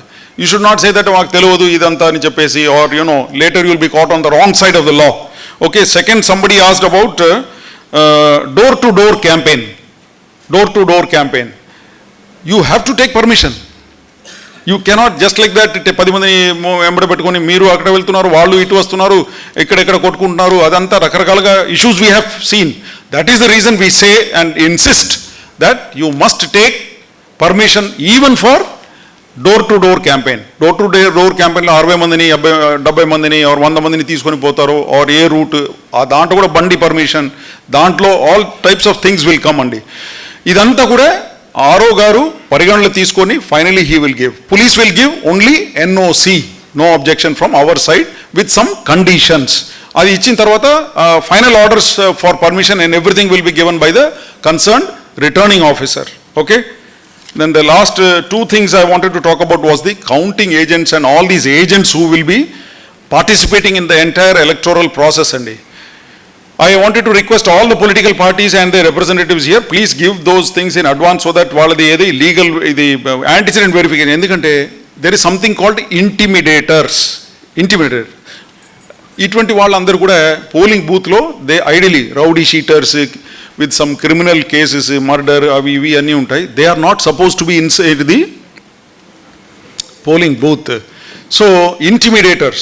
So ముందుగా ఇచ్చేస్తే we will be able to verify their antecedents and other things. This is for the polling agents, counting agents, తర్వాత relieving agents, relievers కూడా ఉంటారు కదా. So all those things ముందే మీరు అందరు ఎక్సర్సైజ్ చేసుకుంటే it will be easy for us to verify and give.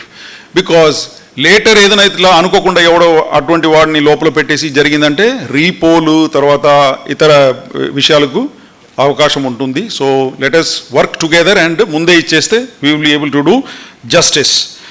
ఇంకొకటి inducements గురించి అందరూ అనుకుంటున్నారు ఇచ్చేవాడే ద ఫెలో, ఎవరైతే ఇప్పుడు now see there are information already coming, ఇది ఇస్తున్నారు అక్కడ పంచుతున్నారు ఇది చేసేసి ఇట్లా వాట్ ఎవర్ సమాచారం ఏదైతే వస్తుందో, see the person who is bribing is also liable. వాడి మీద కూడా కేసు పడుతుంది. the person who is receiving వాడి మీద కూడా కేసు పడుతుంది. so please tell all these things. everybody is taking video, audio and all that.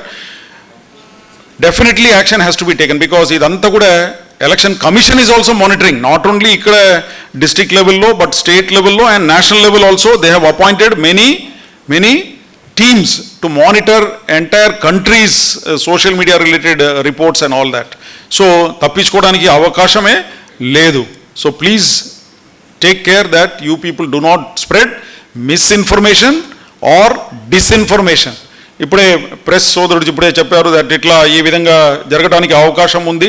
So అందుకే ఎవరైనా officially somebody can intimate about any search seizure ఏదైనా దొరికితే చెప్పాలని చెప్పేసి. So they are free to contact the nodal officer whose ever is there. He will verify from the state తరఫున collector గారు ఎవరికి చెప్తారో that person can give the clarification to them. But police will not talk to anybody like this and give some information. Unverified information will not be given by the police department. And I will also tell them not to talk unnecessarily to the media and give some unverified reports. It is important because మా మీద enquiry అయితే తర్వాత last time we had ordered inquiry because SP said something, collector said something, you are understanding discrepancies. ఇది పట్టుకొని మళ్ళీ election commission మీద doubt వచ్చేస్తుంది. So this should not happen. So press కానీ మీడియా కానీ ఇదంతా కూడా only single point of contact as collector గారు క్లారిఫై చేశారు, అదే నడుస్తుందండి జిల్లాలో. So other fellows should not go and unnecessarily give some report to X party, Y media, X media. No, single point of contact who's over the collector గారు. There will be what is that monitoring cell ఏదో ఉంటుంది, ఈసీఎంసీ are what ever, అది వాళ్ళు మీ కాంటాక్ట్లో ఉంటారు. So it avoids lot of speculations, misinformation, disinformation because it causes మళ్ళీ దాని మీద కేసు కూడా రిజిస్టర్ చేయమని చెప్తారు మాకు. మా మీద అదనపుగా బరువు ఎలక్షన్ కాకుండా ఇదంతా కూడా మొదలైతేది అప్పుడు. So we also feel burdened because of misinformation and disinformation. So single point of contact whatever is there, that is always best to clarify. ఆ నంబర్ అందరికి అందించేస్తే they will be able to clarify all your things.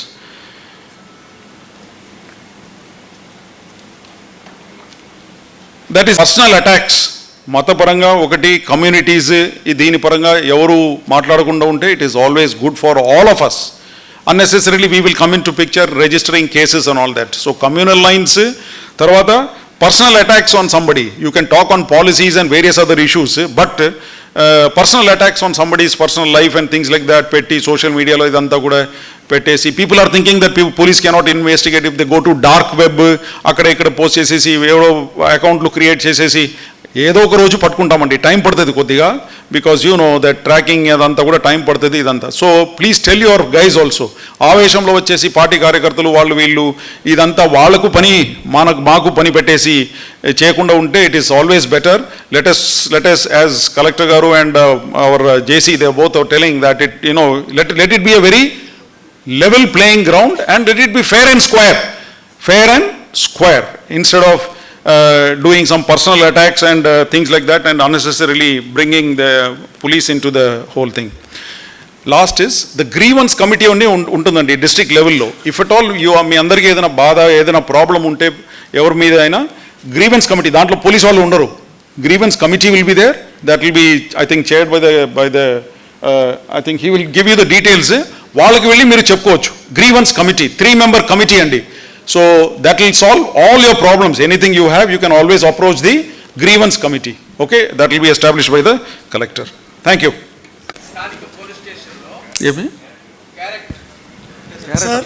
Character certificate already ఇప్పుడు వినండి, very valid point he is talking about. See it is like this. వాళ్ళ ఏజెంట్లది మీరు ముందుగా information ఏమన్నారు? ఎందుకంటే ఆ క్యారెక్టర్ అసెస్మెంట్ అంటే యాంటీజెన్స్ ఏమన్నా ఆల్రెడీ జరుగుతుంది. ఆల్ ఎమ్మెల్యేస్ పార్టీ కార్యకర్తలు అందరూ పెడుతున్నారు మాకు.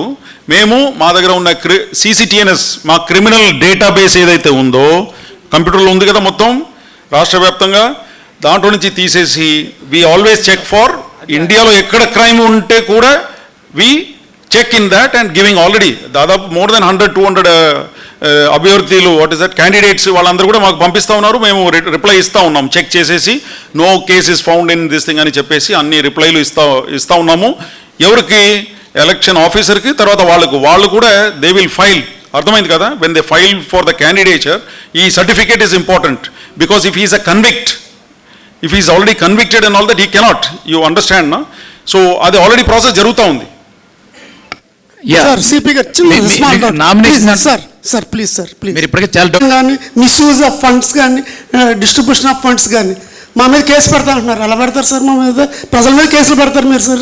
నాకు అర్థం కాలేదు. మీకు మా మీద బ్రైబ్ ఇవ్వడం తీసుకోవడం నేరం. ఒక సెకండ్ అదే కదండి అమౌంట్. కానీ ఒక్క నిమిషం సార్ ప్లీజ్, నాకు వచ్చినాక సార్ పూర్తిగా అర్థం అవ్వాలి.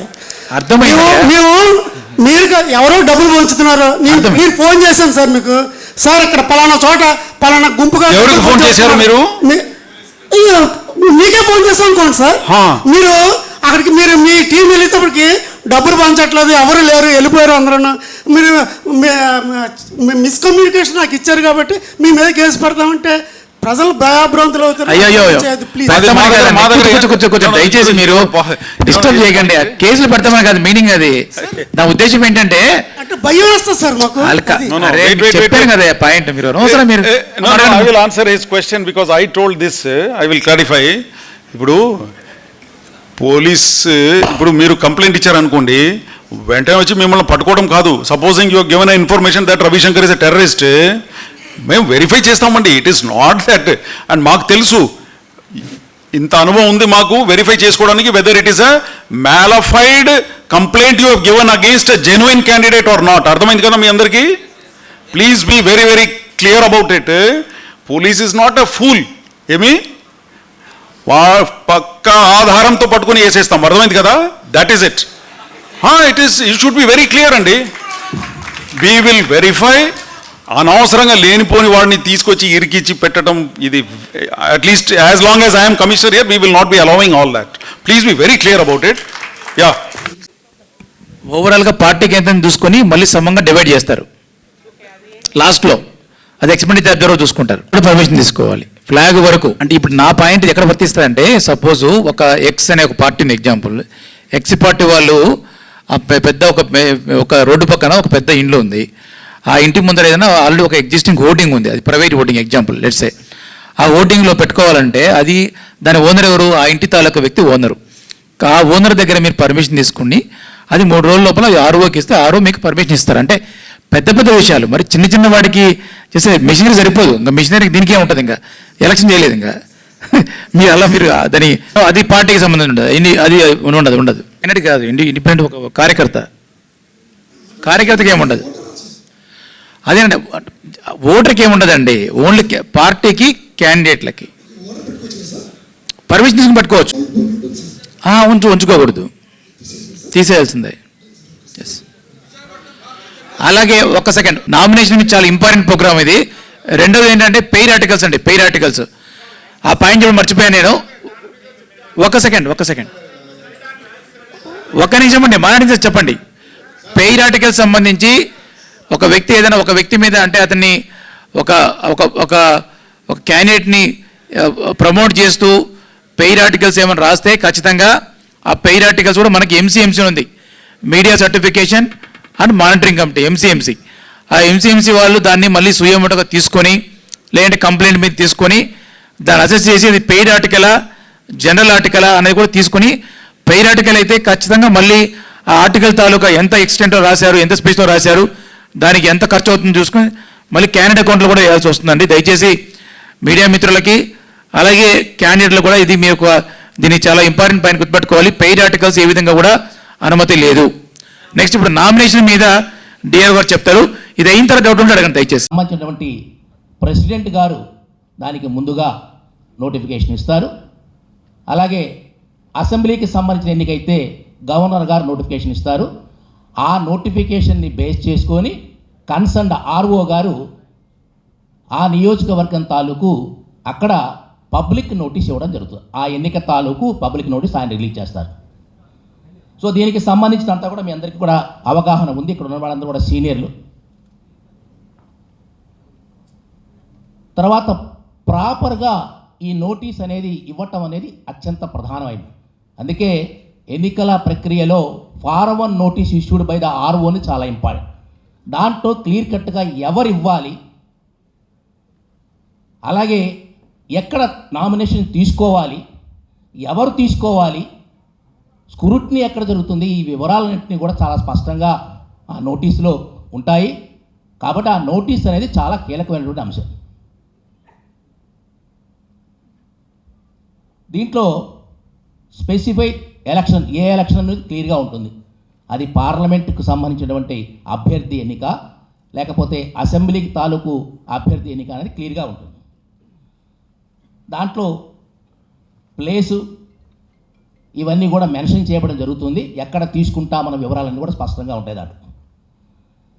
అట్లాగే ఒకవేళ ఇన్ కేసు ఎక్కడైనా రిటర్నింగ్ ఆఫీసర్ గారు తరపున ఏదైనా అనివార్య పరిస్థితులు ఏదైనా ఉన్నా కూడా ఏఆర్ఓ గారు కూడా అసిస్టెంట్ రిటర్నింగ్ ఆఫీసర్ గారి పేరు కూడా దాంట్లో మెన్షన్ చేయడం జరుగుతుంది. ఇది పబ్లిక్ నోటీస్ అనేది, ఇష్యూ ఆఫ్ నోటీస్ అనేది ఇప్పుడు మనం ఆల్రెడీ షెడ్యూల్లో అనౌన్స్ చేసేది కాబట్టి 18వ తారీఖున ఆ రోజున ఆర్ఓ గారు తను ఎక్కడైతే నామినేషన్లు స్వీకరణ తీసుకుంటారో ఆ ప్లేస్లోనే కరెక్ట్గా మనకి నామినేషన్ స్టార్ట్ అయ్యేది నోటిఫికేషన్ రోజునే నామినేషన్ ప్రక్రియ స్టార్ట్ అవుతుంది, మీ అందరికీ తెలుసు. కాబట్టి 18వ తారీఖునే నామినేషన్ల ప్రక్రియ మొదలు పెడతారు. కాబట్టి దానికంటే ఒక 10 నిమిషాల ముందు, ఒక హాఫ్ అన్ అవర్ ముందుగానే ఇష్యూ ఆఫ్ నోటిఫికేషన్ అనేది ఆర్ఓ గారు రిలీజ్ చేస్తారు. So issue of notification release చేసిన తర్వాత ఎగ్జాక్ట్ అక్కడి నుంచి 11 గంటల దగ్గర నుంచి ఆయన నామినేషన్ ప్రక్రియ స్టార్ట్ అవుతుంది. సో ఆ నోటీస్ అనేది తెలుగులోను ఇంగ్లీష్లోను పబ్లిష్ చేయబడి ఉంటుంది, అందరికీ అవగాహన ఉంది. ఇది ఎక్కడెక్కడ డిస్ప్లే చేస్తారు అంటే బయట ఆర్ఓ గారి ఆఫీస్ ఛాంబర్ బయట నోటీస్ బోర్డులోను, ఆయన తాలూకు ఉన్నటువంటి ఏఆర్ఓలు ఎవరైతే ఏ మండల ఆఫీసులు ఉంటాయో లేకపోతే ఆ దాని తాలూకు ఉన్నటువంటి అసిస్టెంట్ రిటర్నింగ్ ఆఫీసర్ వాళ్ళ ఆఫీసులు ఎక్కడైతే ఉన్నాయో వాళ్ళ ఆఫీసుల్లో కూడా డిస్ప్లే చేయడం జరుగుతుంది. ఇవే కాకుండా ఇంకా పబ్లిక్ ప్రామినెంట్ ప్లేస్లు తహసీల్దార్ ఆఫీసులో కానీ జీవీఎంసీ ఆఫీసులో కానీ వాటి దగ్గర కూడా ఈ డిస్ప్లే చేయడం జరుగుతుంది. So this is the form 1 notice తాలూకు. ఇది ఫారం 1 నోటీస్ తాలూకు. ఇది notice of election, notice is hereby given that అని చెప్పి ఇదంతా కూడా మీ అందరికీ అవగాహన ఉంది. నేను దాన్ని చదవాల్సిన అవసరం లేదు. సో దాంట్లో క్లియర్ కట్గా ఏ ఎలక్షన్ తాలూకు ఉంటుంది. రెండో పాయింట్లోనేమో నామినేషన్ పేపర్స్ అనేది ఎక్కడ దాంట్లో ఎవరు రిటర్నింగ్ ఆఫీసర్ గారికి R2 అసిస్టెంట్ రిటర్నింగ్ ఆఫీసర్, ఏ అసిస్టెంట్ రిటర్నింగ్ ఆఫీసర్ గారికైనా ఆయన కాకుండా ఒకవేళ ఆయన తరపున ఎవరైనా అపాయింట్ చేసే పేరు కూడా అక్కడ దాన్ని ఫలానా తాలూకు అని చెప్పి మెన్షన్ చేయడం కూడా జరుగుతుంది. ఎక్కడ తీసుకుంటాము అన్నది కూడా క్లియర్గా మెన్షన్ చేస్తారు. అట్లాగే బిట్వీన్ 11 AM to 3 PM. మీ అందరికీ తెలుసు నామినేషన్ల ప్రక్రియ ఎప్పుడు కూడా ఇచ్చినటువంటి నోటిఫికేషన్ ఇచ్చిన రోజు నుంచే 11 గంటల దగ్గర నుంచి మధ్యాహ్నం వరకు మాత్రమే జరుగుతుంది. అంటే ఒక స్టాండర్డ్ టైం, ఆ స్టాండర్డ్ టైంలోనే మనం నామినేషన్ల స్వీకరణ కార్యక్రమం జరుగుతుంది. ఏ ప్లేస్లో అయితే తీసుకుంటామో మెన్షన్ చేస్తున్నాము, ఏ టైంలో తీసుకుంటున్నామో మెన్షన్ చేస్తున్నాము, ఎవరికి ఇవ్వాలో మెన్షన్ చేస్తున్నాము. దానికి తగ్గట్టుగా మనందరం కూడా నామినేషన్ అనేది చేయవలసి ఉంటుంది. అలాగే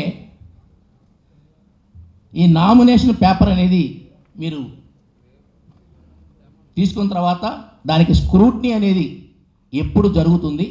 ఆల్రెడీ ఎలక్షన్ కమిషన్ ఇచ్చిన షెడ్యూల్లోనే స్క్రూట్నీ టైం కూడా మొన్న మెన్షన్ చేయడం జరిగింది. అది 18 దగ్గర నుంచి 25 దాకా నామినేషన్ల స్వీకరణ జరుగుతుంది. స్క్రూట్నీ పరిశీలన కార్యక్రమం, మీ నామినేషన్ అన్నింటినీ కూడా పరిశీలన కార్యక్రమం 26వ తారీఖున ఎన్నికల షెడ్యూల్లో మొన్నే ఈసీఏ ప్రకటించింది. సో 26న జరుగుతుంది. సో అదే ఇక్కడ కూడా షెడ్యూల్లో ఏదైతే ఇచ్చారో అదే ఆర్ఓ గారు ఇక్కడ స్పెసిఫిక్గా మెన్షన్ చేస్తారు, ఆ నోటీసులో రావాలి. సో అది తప్పనిసరిగా ఇక్కడ మెన్షన్ చేసి దాని టైమింగు ఎప్పుడు జరుగుతుంది చెప్తారు. 26వ తారీఖున 11 గంటలకి ప్రారంభమవుతుంది. అలాగే నోటీస్ ఆఫ్ విత్డ్రాయల్, ఏ రోజున అభ్యర్థిత్వం ఎవరైనా సరే ఉపసంహరణ చేయాలనుకుంటే వాళ్ళకి సంబంధించిన డేట్ కూడా మెన్షన్ చేయడం జరుగుతుంది. అది కూడా బిఫోర్ 3 PM. మనకి ఇచ్చినటువంటి దాని ప్రకారం షెడ్యూల్ ప్రకారం 29/4 ఉంది. సో 18 నుంచి 25 దాకా నామినేషన్ల స్వీకరణ, 26వ తారీఖున స్క్రూట్నీ అయిపోయిన తర్వాత 2 రోజుల తర్వాత 29న విత్డ్రాయల్ సంబంధించినటువంటి నోటీసు దాంట్లో మెన్షన్ చేస్తాం. తర్వాత in the event of election being contested the poll ఏ రోజు జరుగుతుంది. మనకి ఇచ్చినటువంటి షెడ్యూల్ ప్రకారం మనం 4th ఫేజ్లోనో ఎన్నికల కమిషన్ మనం ఇచ్చింది కాబట్టి 13/5 మన పోల్ జరిగే టైంని మెన్షన్ చేస్తాం. సో దీంట్లో very very important form 1 notice. So ఆ నోటీసులో ఉన్న అంశాలు మొత్తం కూడా మనందరికీ అవగాహన ఉన్నవే. ఇక తర్వాత ఈ నామినేషన్ ప్రక్రియలో restriction of number of vehicles and people, ఎంతమంది ఎన్ని వెహికల్స్, దీనికి ఒక ప్రామాణికంగా మనకి ఎన్నికల సంఘం కొన్ని ఇచ్చింది. మ్యాక్సిమం 3 వెహికల్స్ మాత్రమే నామినేషన్ ప్రక్రియలో వాడవలసి ఉంది ఏ అభ్యర్థి అయినా. అయితే దీంట్లో సంబంధించిన 100 మీటర్ల ఆర్ఓ గారి కార్యాలయానికి 100 మీటర్ల పరిధికి అవతల మాత్రమే వారి వెహికల్స్ని ఆపవలసి ఉంది. వాళ్ళ వెహికల్స్ అక్కడికి 100 మీటర్ల పెరిఫెరీకి ఒక లైన్ గీత గీయబడి ఉంటుంది. పోలీసు వారు అక్కడే దాన్ని ఆపడం జరుగుతుంది. సో అక్కడి నుంచి వాళ్ళు నడుచుకుంటూ ఆ 100 మీటర్ల పరిధిలోకి వచ్చి నామినేషన్ వేయవలసి ఉంది. Only 3 vehicles can be used. తర్వాత నామినేషన్లు ఇచ్చేటప్పుడు ఆర్ఓ గారికి ఇచ్చేటప్పుడు బల్క్గా ఒక 15 మంది 20 మంది వచ్చేసేసి లోపలికి వచ్చి ఇవ్వడం అనేది కాదు. దానికి ఒక రెస్ట్రిక్టెడ్ ఫిగర్ ఇవ్వడం జరిగింది. మ్యాక్సిమం 5 persons ఇంక్లూడింగ్ క్యాండిడేట్, పోటీ చేసే అభ్యర్థితో కూడుకొని 5 మాత్రమే లోపలికి రావాల్సి ఉంది. దీనికి సంబంధించిన ఎనీ వైలేషన్ ఏం జరిగినా కూడా బయట ఉన్నటువంటి సీసీటీవీ ఫుటేజ్ ద్వారా కానీ యాక్షన్ తీసుకోవడం కూడా జరుగుతుంది. సో ఇమీడియట్గా first tyre, second tyre, third tyre 3 చెక్కులు పెట్టుకొని పోలీసు వారు కూడా బయట ఎంట్రన్స్ గేట్ దగ్గర ఆపటం, ఆర్ఓ గారి ఛాంబర్ కింద ఆపటం, ఆర్ఓ గారి ఛాంబర్ నుంచి లోపలికి పంపించినప్పుడు కూడా ప్లాన్డ్గా కరెక్ట్గా 5 మాత్రమే అలౌ చేయబడతారు. దయచేసి ఇది ఇంతకు మించి వెళ్తే అది వైలేషనే. ఇందాక అనుకున్న మోడల్ కోడ్ ఆఫ్ కండక్ట్ కింద ఇది కూడా వర్తిస్తుంది. దీనికి సంబంధించి ఇన్స్ట్రక్షన్స్ ఆన్ వీడియోగ్రఫీ. సో తప్పనిసరిగా వీడియోగ్రాఫరు అలాగే సీసీటీవీ ఫుటేజ్ అన్నీ కూడా పక్కాగా మెయింటైన్ చేయబడతాయి. ఇక్కడ ఈ ఎన్నికలకు సంబంధించిన దాంట్లో మన సెక్యూరిటీ డిపాజిట్ ఎంత? 25,000 లోక్సభ ఎలక్షన్కి 25,000, అసెంబ్లీకి సంబంధించి 10,000 రూపాయలు. ఒకవేళ క్యాండిడేట్స్ ఎస్సీ ఎస్టీ క్యాండిడేట్స్ కనుక అయితే దాంట్లో 50% మినహాయింపు ఉంది. అది పోటీ చేసేది జనరల్ స్థానం అయినా సరే, ఎస్సీ ఎస్టీ రిజర్వ్ స్థానంలోనే వర్తించి కొంతమంది అనుకుంటూ ఉంటారు. పోటీ చేసే స్థానం జనరల్ స్థానానికి ఎస్సీ ఎస్టీ పోటీ చేసినా కూడా వారికి 50% రాయితీ ఉంటుంది. ఇక requirements for valid nomination. Valid nomination అంటే మనకి ఫిక్స్డ్గా form 2A and form 2B. పార్లమెంటుకు సంబంధించిన లోక్సభ ఎన్నికకైతే ఫారం 2A వాడాలి. ఫారం 2Aతోనే దరఖాస్తు చేయవలసి ఉంటుంది. ఆ అభ్యర్థి రిటర్నింగ్ ఆఫీసర్, పార్లమెంట్ రిటర్నింగ్ అధికారి గారికి 2Aతోనే ఇవ్వాలి. 2B అనేది లెజిస్లేటివ్ అసెంబ్లీతో ఇవ్వాలి. సో దయచేసి పోటీ చేసే అభ్యర్థులకి చాలా స్పష్టమైన అవగాహన ఉంటుంది. సో ఏ ఫారం తీసుకోవాలో ఆ ఫారంతోనే చేయవలసి ఉంటుంది. కొన్ని సందర్భాల్లో మేము గతంలో చూసిన ఎన్నికల్లో 2Aని తీసుకొచ్చి అసెంబ్లీకి ఇచ్చిన సందర్భాలు కూడా ఉన్నాయి. కొంతమంది చివరి నిమిషంలో తీసుకొచ్చి హడావుడి కూడా వేస్తుంటారు. సో దయచేసి ఇవన్నీ కూడా కేటగారికల్గా మీ యొక్క అభ్యర్థులకి అందరికీ కూడా అవగాహన కల్పించేట్టుగా చేయవలసిన బాధ్యత మీది. అలాగే 11 గంటల దగ్గర నుంచి మధ్యాహ్నం 3 గంటల టైంలో మాత్రమే మనం నామినేషన్ చేయవలసి ఉంటుంది. 3 తర్వాత వచ్చి తీసుకోండి అని చెప్పి మరొక రకమైనటువంటిది ప్రజలు కానీ అవకాశమే ఉండదు. ఒక బయట ఉన్నటువంటి లోపల ఆర్ఓ గారి ఛాంబర్లో ఒక డిజిటల్ క్లాక్ ఉంటుంది. దాని ప్రకారం స్ట్రిక్ట్గా ఫాలో అవడం జరుగుతుంది. 11 to 3 వారు ఆర్ఓ గారి ఛాంబర్లో ఏ నిర్ణయం తీసుకుంటే 3కి కరెక్ట్గా ఎగ్జాక్ట్గా యూనిఫామ్గా అందరికీ కామన్గా వర్తించేట్టుగా వెళ్తారు.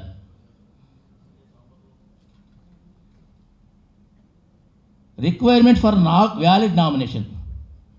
ఒక నామినేషన్ వ్యాలిడ్ నామినేషన్ అనే సందర్భంలో ఏమేమి రిక్వైర్మెంట్స్ ఉండాలి అంటే మనం చేసేటువంటి నామినేషను అర్హమైనదిగా కావాలని కోరుకుంటాం కాబట్టి దానికి ఎటువంటి నిబంధనలు ఉన్నాయి, ఎలాంటి వాటికి మనం చూసుకోవాలి. Nomination can be filed only by candidate or any of the proposer. నామినేషన్ని స్వయంగా అభ్యర్థి అయినా ఇవ్వచ్చు, ఆయన తాలూకు ఉన్నటువంటి ప్రతిపాదకులు ఎవరైనా కూడా వాళ్ళలో ఒకళ్ళైనా వచ్చి ఇవ్వచ్చు. Cannot be sent by post ద్వారా పంపటానికి లేదు. To be filed only at the prescribed place. ఏదైతే ఫారం 1 నోటీసులో ఆర్ఓ గారు మెన్షన్ చేశారో ఆ మెన్షన్ చేసిన ఆర్ఓ గారు ఆ ప్లేస్లోనే ఇవ్వాలి. వేరే చోట ఎక్కడ ఇవ్వటానికి కానీ తీసుకోవటానికి కానీ ఎవరికి కూడా ఆ నోటీస్ ప్రకారం అవకాశమే లేదు. Nomination to be signed by the candidate and the prescribed number of proposers. మీ అందరికీ తెలుసు, ఇక్కడ కూడా అందరికీ అవగాహన ఉంది. ప్రపోజర్స్ ఎంతమంది ఉండాలి దానికి సంబంధించి మీ అందరికీ ఇక్కడ ఉన్న వాళ్ళందరికీ కూడా పార్టీల్లో దాన్ని బట్టి ఎన్నికల సంఘం దానికి ఒక రూల్ ఫ్రేమ్ చేస్తుంది. రికగ్నైజ్డ్ పొలిటికల్ పార్టీస్ ఏవైతే ఉన్నాయో వాళ్ళకి సింగిల్ ప్రపోజర్ ఉంటారు. రిజిస్టర్డ్ పొలిటికల్ పార్టీస్ ఏవైతే ఉంటాయో నాట్ రికగ్నైజ్డ్ ఆ పార్టీస్ వాళ్ళకి 10 ప్రపోజర్స్ కావాలి.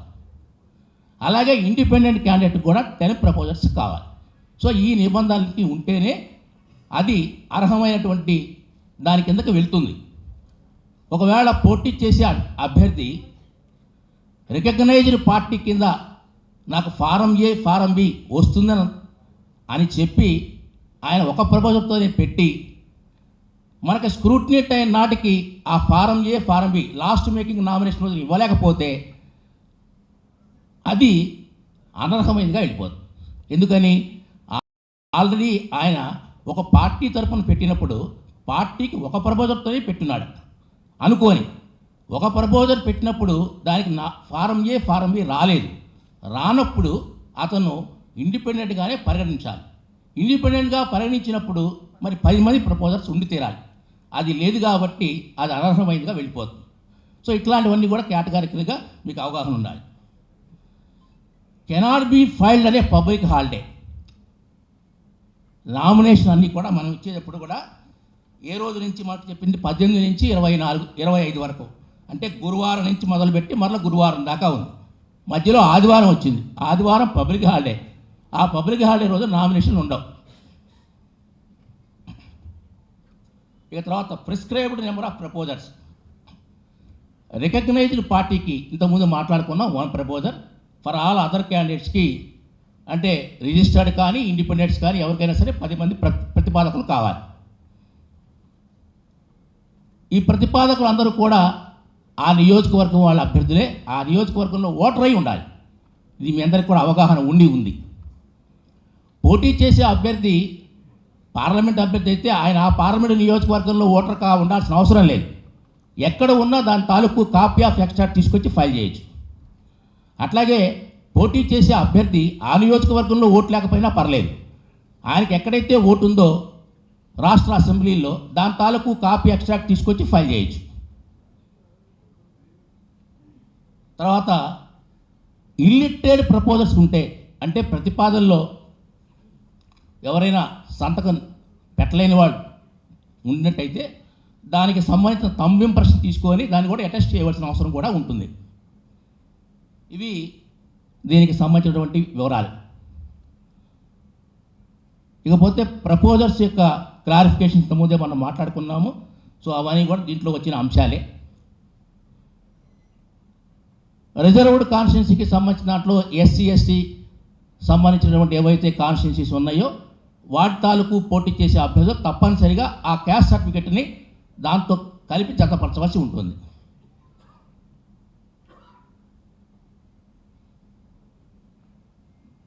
నెక్స్ట్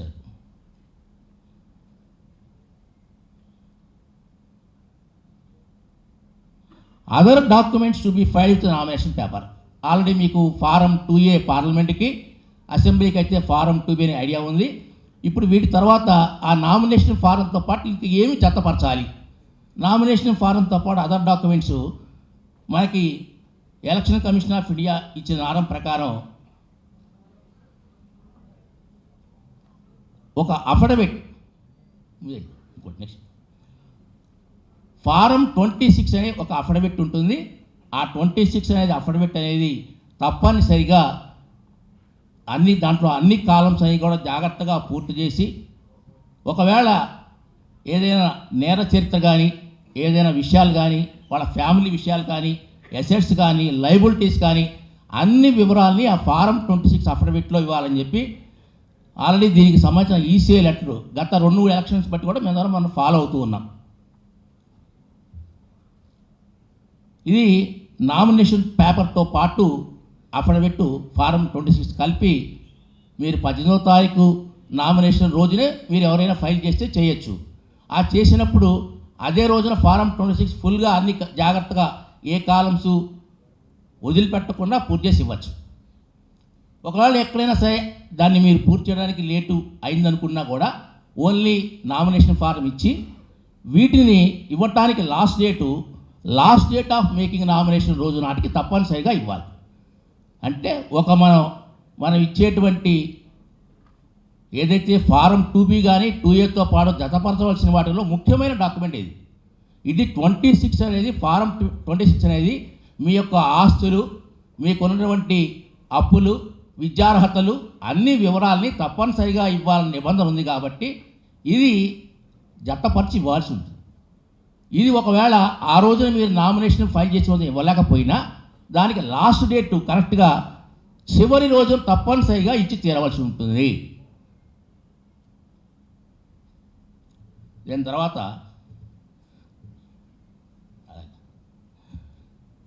తర్వాత దీనికి సంబంధించినటువంటి కాలమ్స్ అన్ని కూడా జాగ్రత్తగా పూర్తి చేయాలి. ఎక్కడ కూడా బ్లాంక్ లేకుండా ఉండాలని నిబంధన ఉంది దీంట్లో.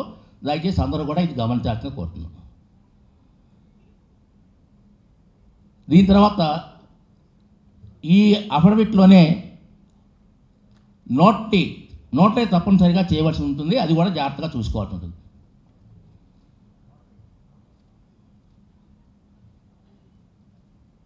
తర్వాత దీని తాలూకు సుప్రీంకోర్టు ఇచ్చినటువంటి గైడ్లైన్స్ ప్రకారం ఎవరైనా సరే all candidates with criminal cases కనుక ఉన్నట్లయితే వాళ్ళకు సంబంధించినటువంటి వివరాల్ని టీవీ ఛానల్లోనూ వాటిల్లోనూ పబ్లిష్ చేసే విధంగా కూడా ఒక నిబంధన పెట్టడం జరిగింది.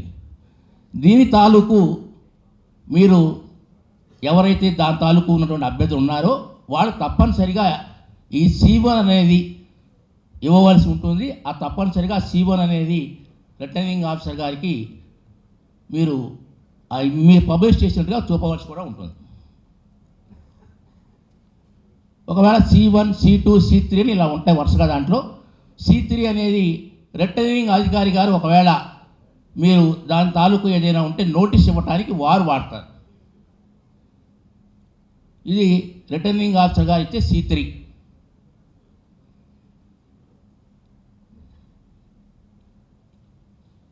సో ఇవన్నీ దాని తాలూకువే అఫిడవిట్లన్నీ కూడా. ముఖ్యంగా ఫోటోగ్రాఫ్ ఆఫ్ ద క్యాండిడేట్ ఇంతకుముందు లేదు. గత 2 ఎన్నికలు బట్టి కూడా మనం చూస్తున్నాం. లాస్ట్ ఎన్నికలో చూసాం మనం. ఫోటోగ్రాఫ్ అనేది మన యొక్క బ్యాలెట్ పేపర్లో పోటీ చేసే అభ్యర్థి పక్కన ఒక ఫోటోగ్రాఫ్ను కూడా మనం ప్రింట్ అయ్యి వస్తుంది. మీ అందరికీ తెలిసింది. దాని తాలూకు మెజర్మెంట్స్ కూడా ఇవ్వడం జరిగింది.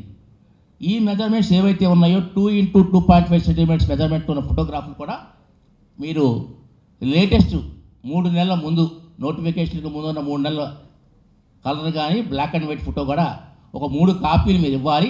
నామినేషన్కి సంబంధించినటువంటి stamp size, not passport, stamp size ఫోటోలు 3 రెడీ చేసుకొని ఒకటి దానికి నామినేషన్ పేపర్ మీద పిన్ చేసుకొని విడిగా కూడా మాకు RO గారికి హ్యాండ్ ఓవర్ చేయవలసి ఉంటుంది.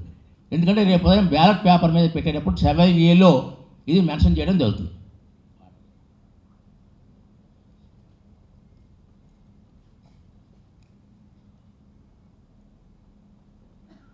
తర్వాత దీని తాలూకు ఒక డిక్లరేషన్ కూడా మీరు ఫోటోగ్రాఫ్ తాలూకు డిక్లరేషన్ కూడా ఒకటి ఇవ్వవలసి ఉంటుంది. ఇది కూడా మీరు ఒకసారి చూసుకోండి.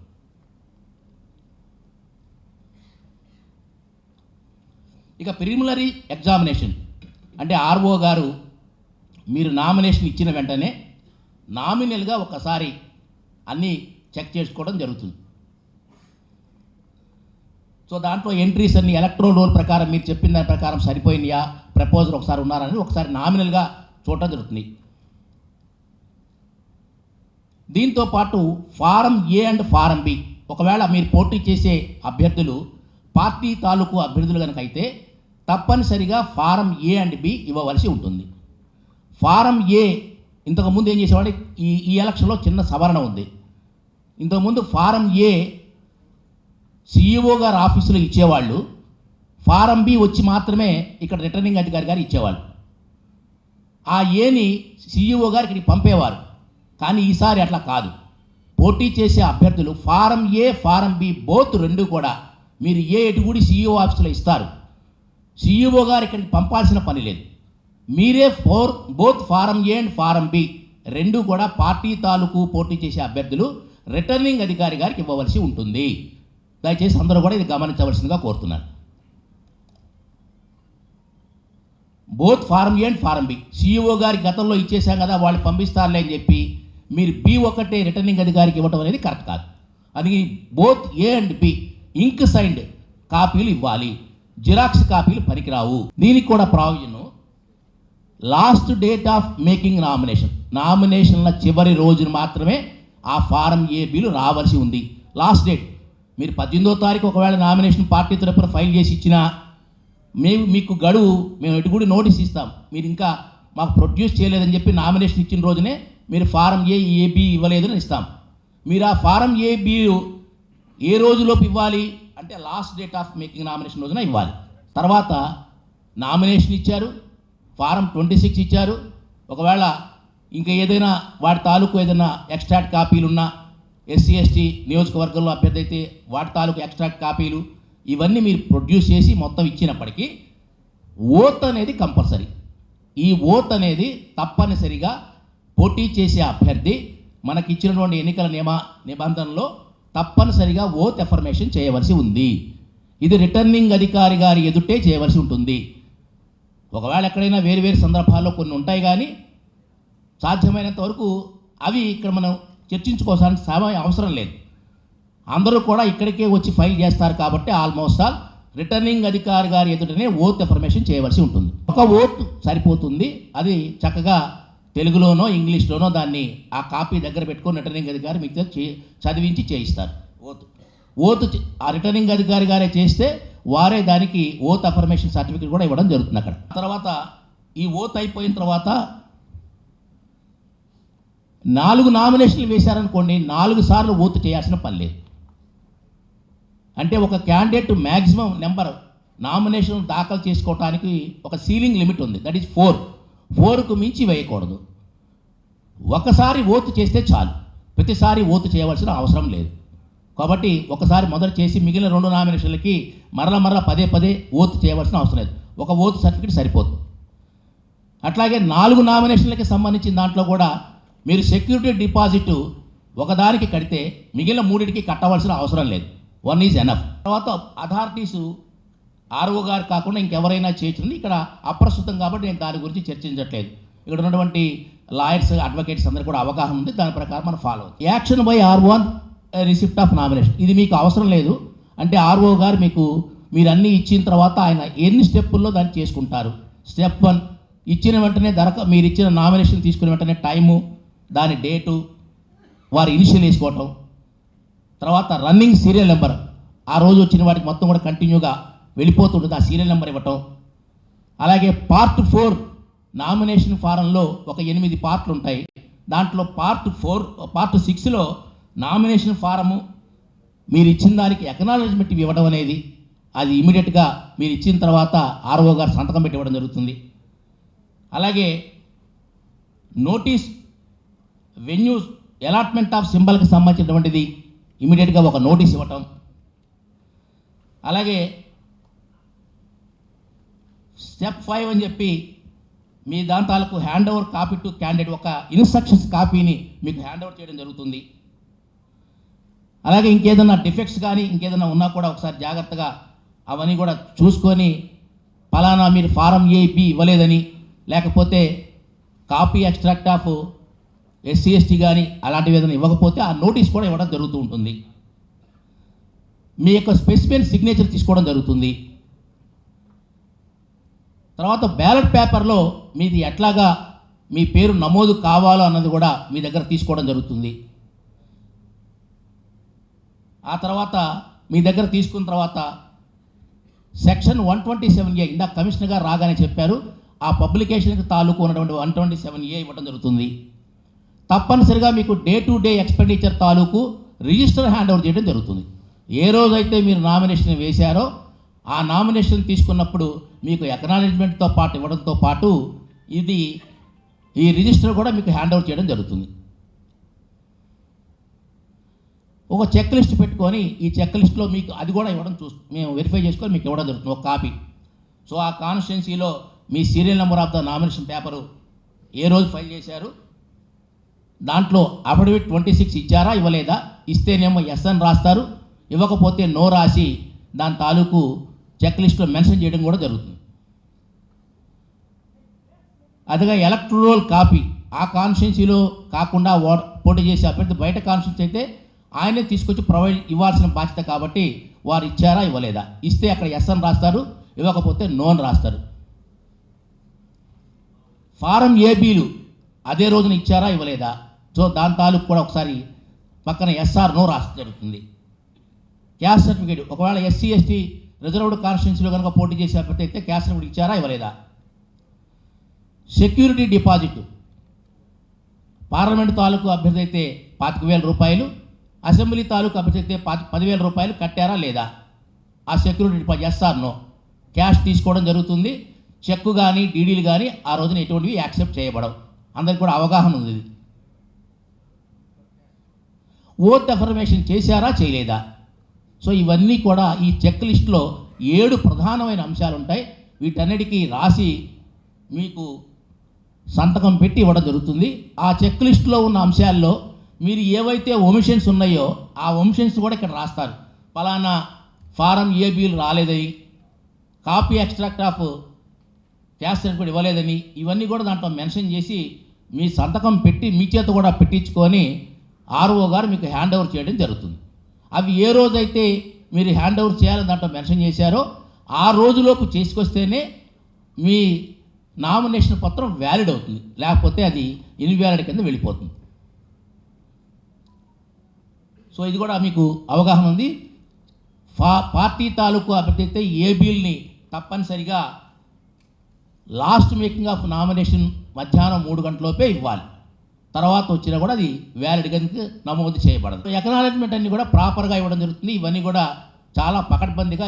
తర్వాత ఇంతకుముందే మెన్షన్ చేసుకున్నాం, డే టు డే ఎక్స్పెండిచర్ తాలూకు రిజిస్టర్ ఇవ్వటం, అలాగే మీకు ఫుల్ ఎకనాలజ్మెంట్ చెక్ లిస్ట్ ఇవ్వటం, 127A ఇవ్వటం అనేది కూడా జరుగుతుంది. ఏ రోజు ఆ రోజు అయిపోయింది సార్. ఏ రోజు వారు వచ్చినటువంటి నామినేషన్స్ అన్నీ కూడా మనం బయట డిస్ప్లే చేయడం జరుగుతుంది. అది 3Aలో డిస్ప్లే చేస్తాం. ఏ రోజు నామినేషన్ వచ్చిన తర్వాత వాటికి కూడా లిస్ట్ ఆఫ్ నామినేటెడ్ క్యాండిడేట్స్ కూడా ఒక ఆర్డర్లో పెడతాము. అవి రికగ్నైజ్డ్ పొలిటికల్ పార్టీస్ ఇందాక మనం అనుకున్న 3 కేటగిరీలో పెట్టడం జరుగుతుంది. ఒకవేళ దీని తాలూకు ఏదైనా రిస్క్స్ కానీ ఏమన్నా ఉన్నా కూడా కన్సర్న్ ఆర్ఓ గారు ఎప్పటికప్పుడు చూసుకొని వాటన్నిటిని కూడా రిజాల్వ్ చేసుకుంటారు. So with regard to nomination ప్రాసెస్లో ఉన్నటువంటి ప్రధానమైనటువంటి అంశాలన్నీ కూడా మీకు ఈ ఎలక్షన్లో ఇంకొక చిన్న అవగాహన కోసం ఒకే ఒక పాయింట్ చెప్పి ముగిస్తాను. ఇప్పటికే చాలా కాలం అయింది. ఆప్షనల్ ఫెసిలిటీ అనేది ఆన్లైన్లో ఒక అవకాశం ఇచ్చారు. నామినేషన్ ఆన్లైన్లో ఆప్షనల్ ఫెసిలిటీ ఉంది. అంటే ఐచ్ఛికంగా మీరు ఏదైనా ఆన్లైన్లో సువిధాలో చేసుకోవచ్చు, నామినేషన్ ఫైల్ చేయొచ్చు. కానీ ఫిజికల్గా వచ్చి దాన్ని హ్యాండ్ ఓవర్ చేయవలసి ఉంటుంది. ఆ కాపీ ప్రింట్ తీసుకొని దానికి ఒక QR కోడ్ ఉంటుంది. అందరికీ ఇక్కడ తెలియకపోతే మీ టెక్నికల్గా మీ వాడితో మీ అడ్వకేట్ గారితో కనుక్కొనైనా, ఒకవేళ ఎవరైనా ఇష్టం ఉన్నవాళ్ళు ఉంటే ఎలక్షన్ కమిషన్ ఇచ్చిన నారం ప్రకారం మీకు దృష్టికి తీసుకొస్తున్నాను. నామినేషన్ ఫారాన్ని ఆన్లైన్లో కూడా చేయొచ్చు. అయితే బై హ్యాండ్ ఆ ప్రింట్ కాపీ తీసుకొని వచ్చి ఆర్ఓ గారి సమక్షంలో మరలా తిరిగి ఆ కాపీ ఇచ్చి ఓత్ ఎఫర్మేషన్ చేయవలసి ఉంటుంది. సో దయచేసి ఇది కూడా అందరూ గమనించాల్సిందిగా కోరుతున్నాము. ఆన్లైన్ ఫెసిలిటీ క్లోజ్ అయ్యేది కరెక్ట్గా 1 day prior to last date of making nomination. Last date of making నామినేషన్కి ముందు ఒకరోజు ముందే ఆన్లైన్ క్లోజ్ అయిపోతుంది. 18వ తారీఖు దగ్గర నుంచి 24వ తారీఖు లోపు మాత్రమే మీరు ఏదైనా ఆన్లైన్ చేసుకునే వాళ్ళు ఉంటే చేసుకోవచ్చు.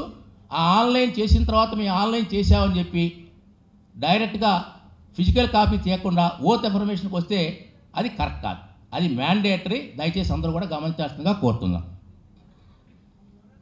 ఇక్కడికి వచ్చిన తర్వాత ఆర్ఓ గారు మీరు ఆన్లైన్లో చేసిన దాన్ని కూడా మీరు సువిధాలో పెట్టుకుంటే ఇక్కడ ఎంకోర్ వస్తుందా అది ఆర్ఓ గారి దగ్గర, దాన్ని వారు వెరిఫై చేసుకొని తప్పనిసరిగా అది కరెక్ట్గా మీరు పెట్టిందేనా, ఆ QR కోడ్తో మ్యాచ్ అయిందా లేదా చూసుకొని మీరు ఇచ్చిన ఫిజికల్ కాపీ కూడా తీసుకొని ప్రింటెడ్ కాపీ చెక్ చేసుకుంటారు. రెండు చూసిన తర్వాత ఒకవేళ మీరు ఆన్లైన్లో పెట్టిన దాంట్లో ఎక్కడైనా డిఫరెన్స్ ఉన్నా కూడా ఫిజికల్గా ఇచ్చిన కాపీ దాని మీదే వ్యాలిడ్ తీసుకొని ముందుకెళ్ళడం జరుగుతుంది. సో దయచేసి ఇది కూడా అందరూ గమనించాల్సిగా కోరుతున్నాం. మిగిలిన అంశాలన్నీ కూడా ఆల్మోస్ట్ అన్నీ చెప్పడం జరిగింది. వీటితో పాటు క్రిమినల్ యాంటిసిడెంట్ సంబంధించిన ఏదైనా అంశం ఉంటే దాని తాలూకు C1 అనేది ఒకటి ఉంది. అది 3 సందర్భాల్లో వాళ్ళు పబ్లిష్ చేయవలసి ఉంటుంది. ఆ 3 సందర్భాలు కూడా అడ్వకేట్స్ ద్వారా కనుక్కొని వాటిని కూడా జాగ్రత్తగా చేయవలసిందిగా కోరుతున్నాం. Thank you. Law will catch you and the people who are committing such offences and putting the government machinery into wasteful expenditure. ఒక ఫాల్స్ కంప్లైంట్ వచ్చింది అనుకోండి, ఇప్పుడు మ్యాజిస్ట్రేట్ ద ఎంసీసీ టీంలో పోలీస్ వాడు ఒకడే. So the MPDO and the executive magistrate వీళ్ళ are from the independent control which is established in the collectorate, వాళ్ళు ఈ మ్యాజిస్ట్రేట్, పోలీసు, తర్వాత వీడియోగ్రాఫర్ వీళ్ళందరూ ఉంటారు. వాళ్ళందరూ వెళ్ళి చేసుకుంటారు అక్కడ పంచనామా or whatever. Yeah please tell me my expenditure గురించి అడిగారు మీరు, ప్లీజ్ టెల్ మీ. యా సంబంధించిన వ్యక్తులు అంటే ఎవరైతే క్యాండిడేట్స్ ఉంటారో ఆ క్యాండిడేట్ ఎంపీ క్యాండిడేట్ తో కలిసి ప్రయాణం చేస్తున్నప్పుడు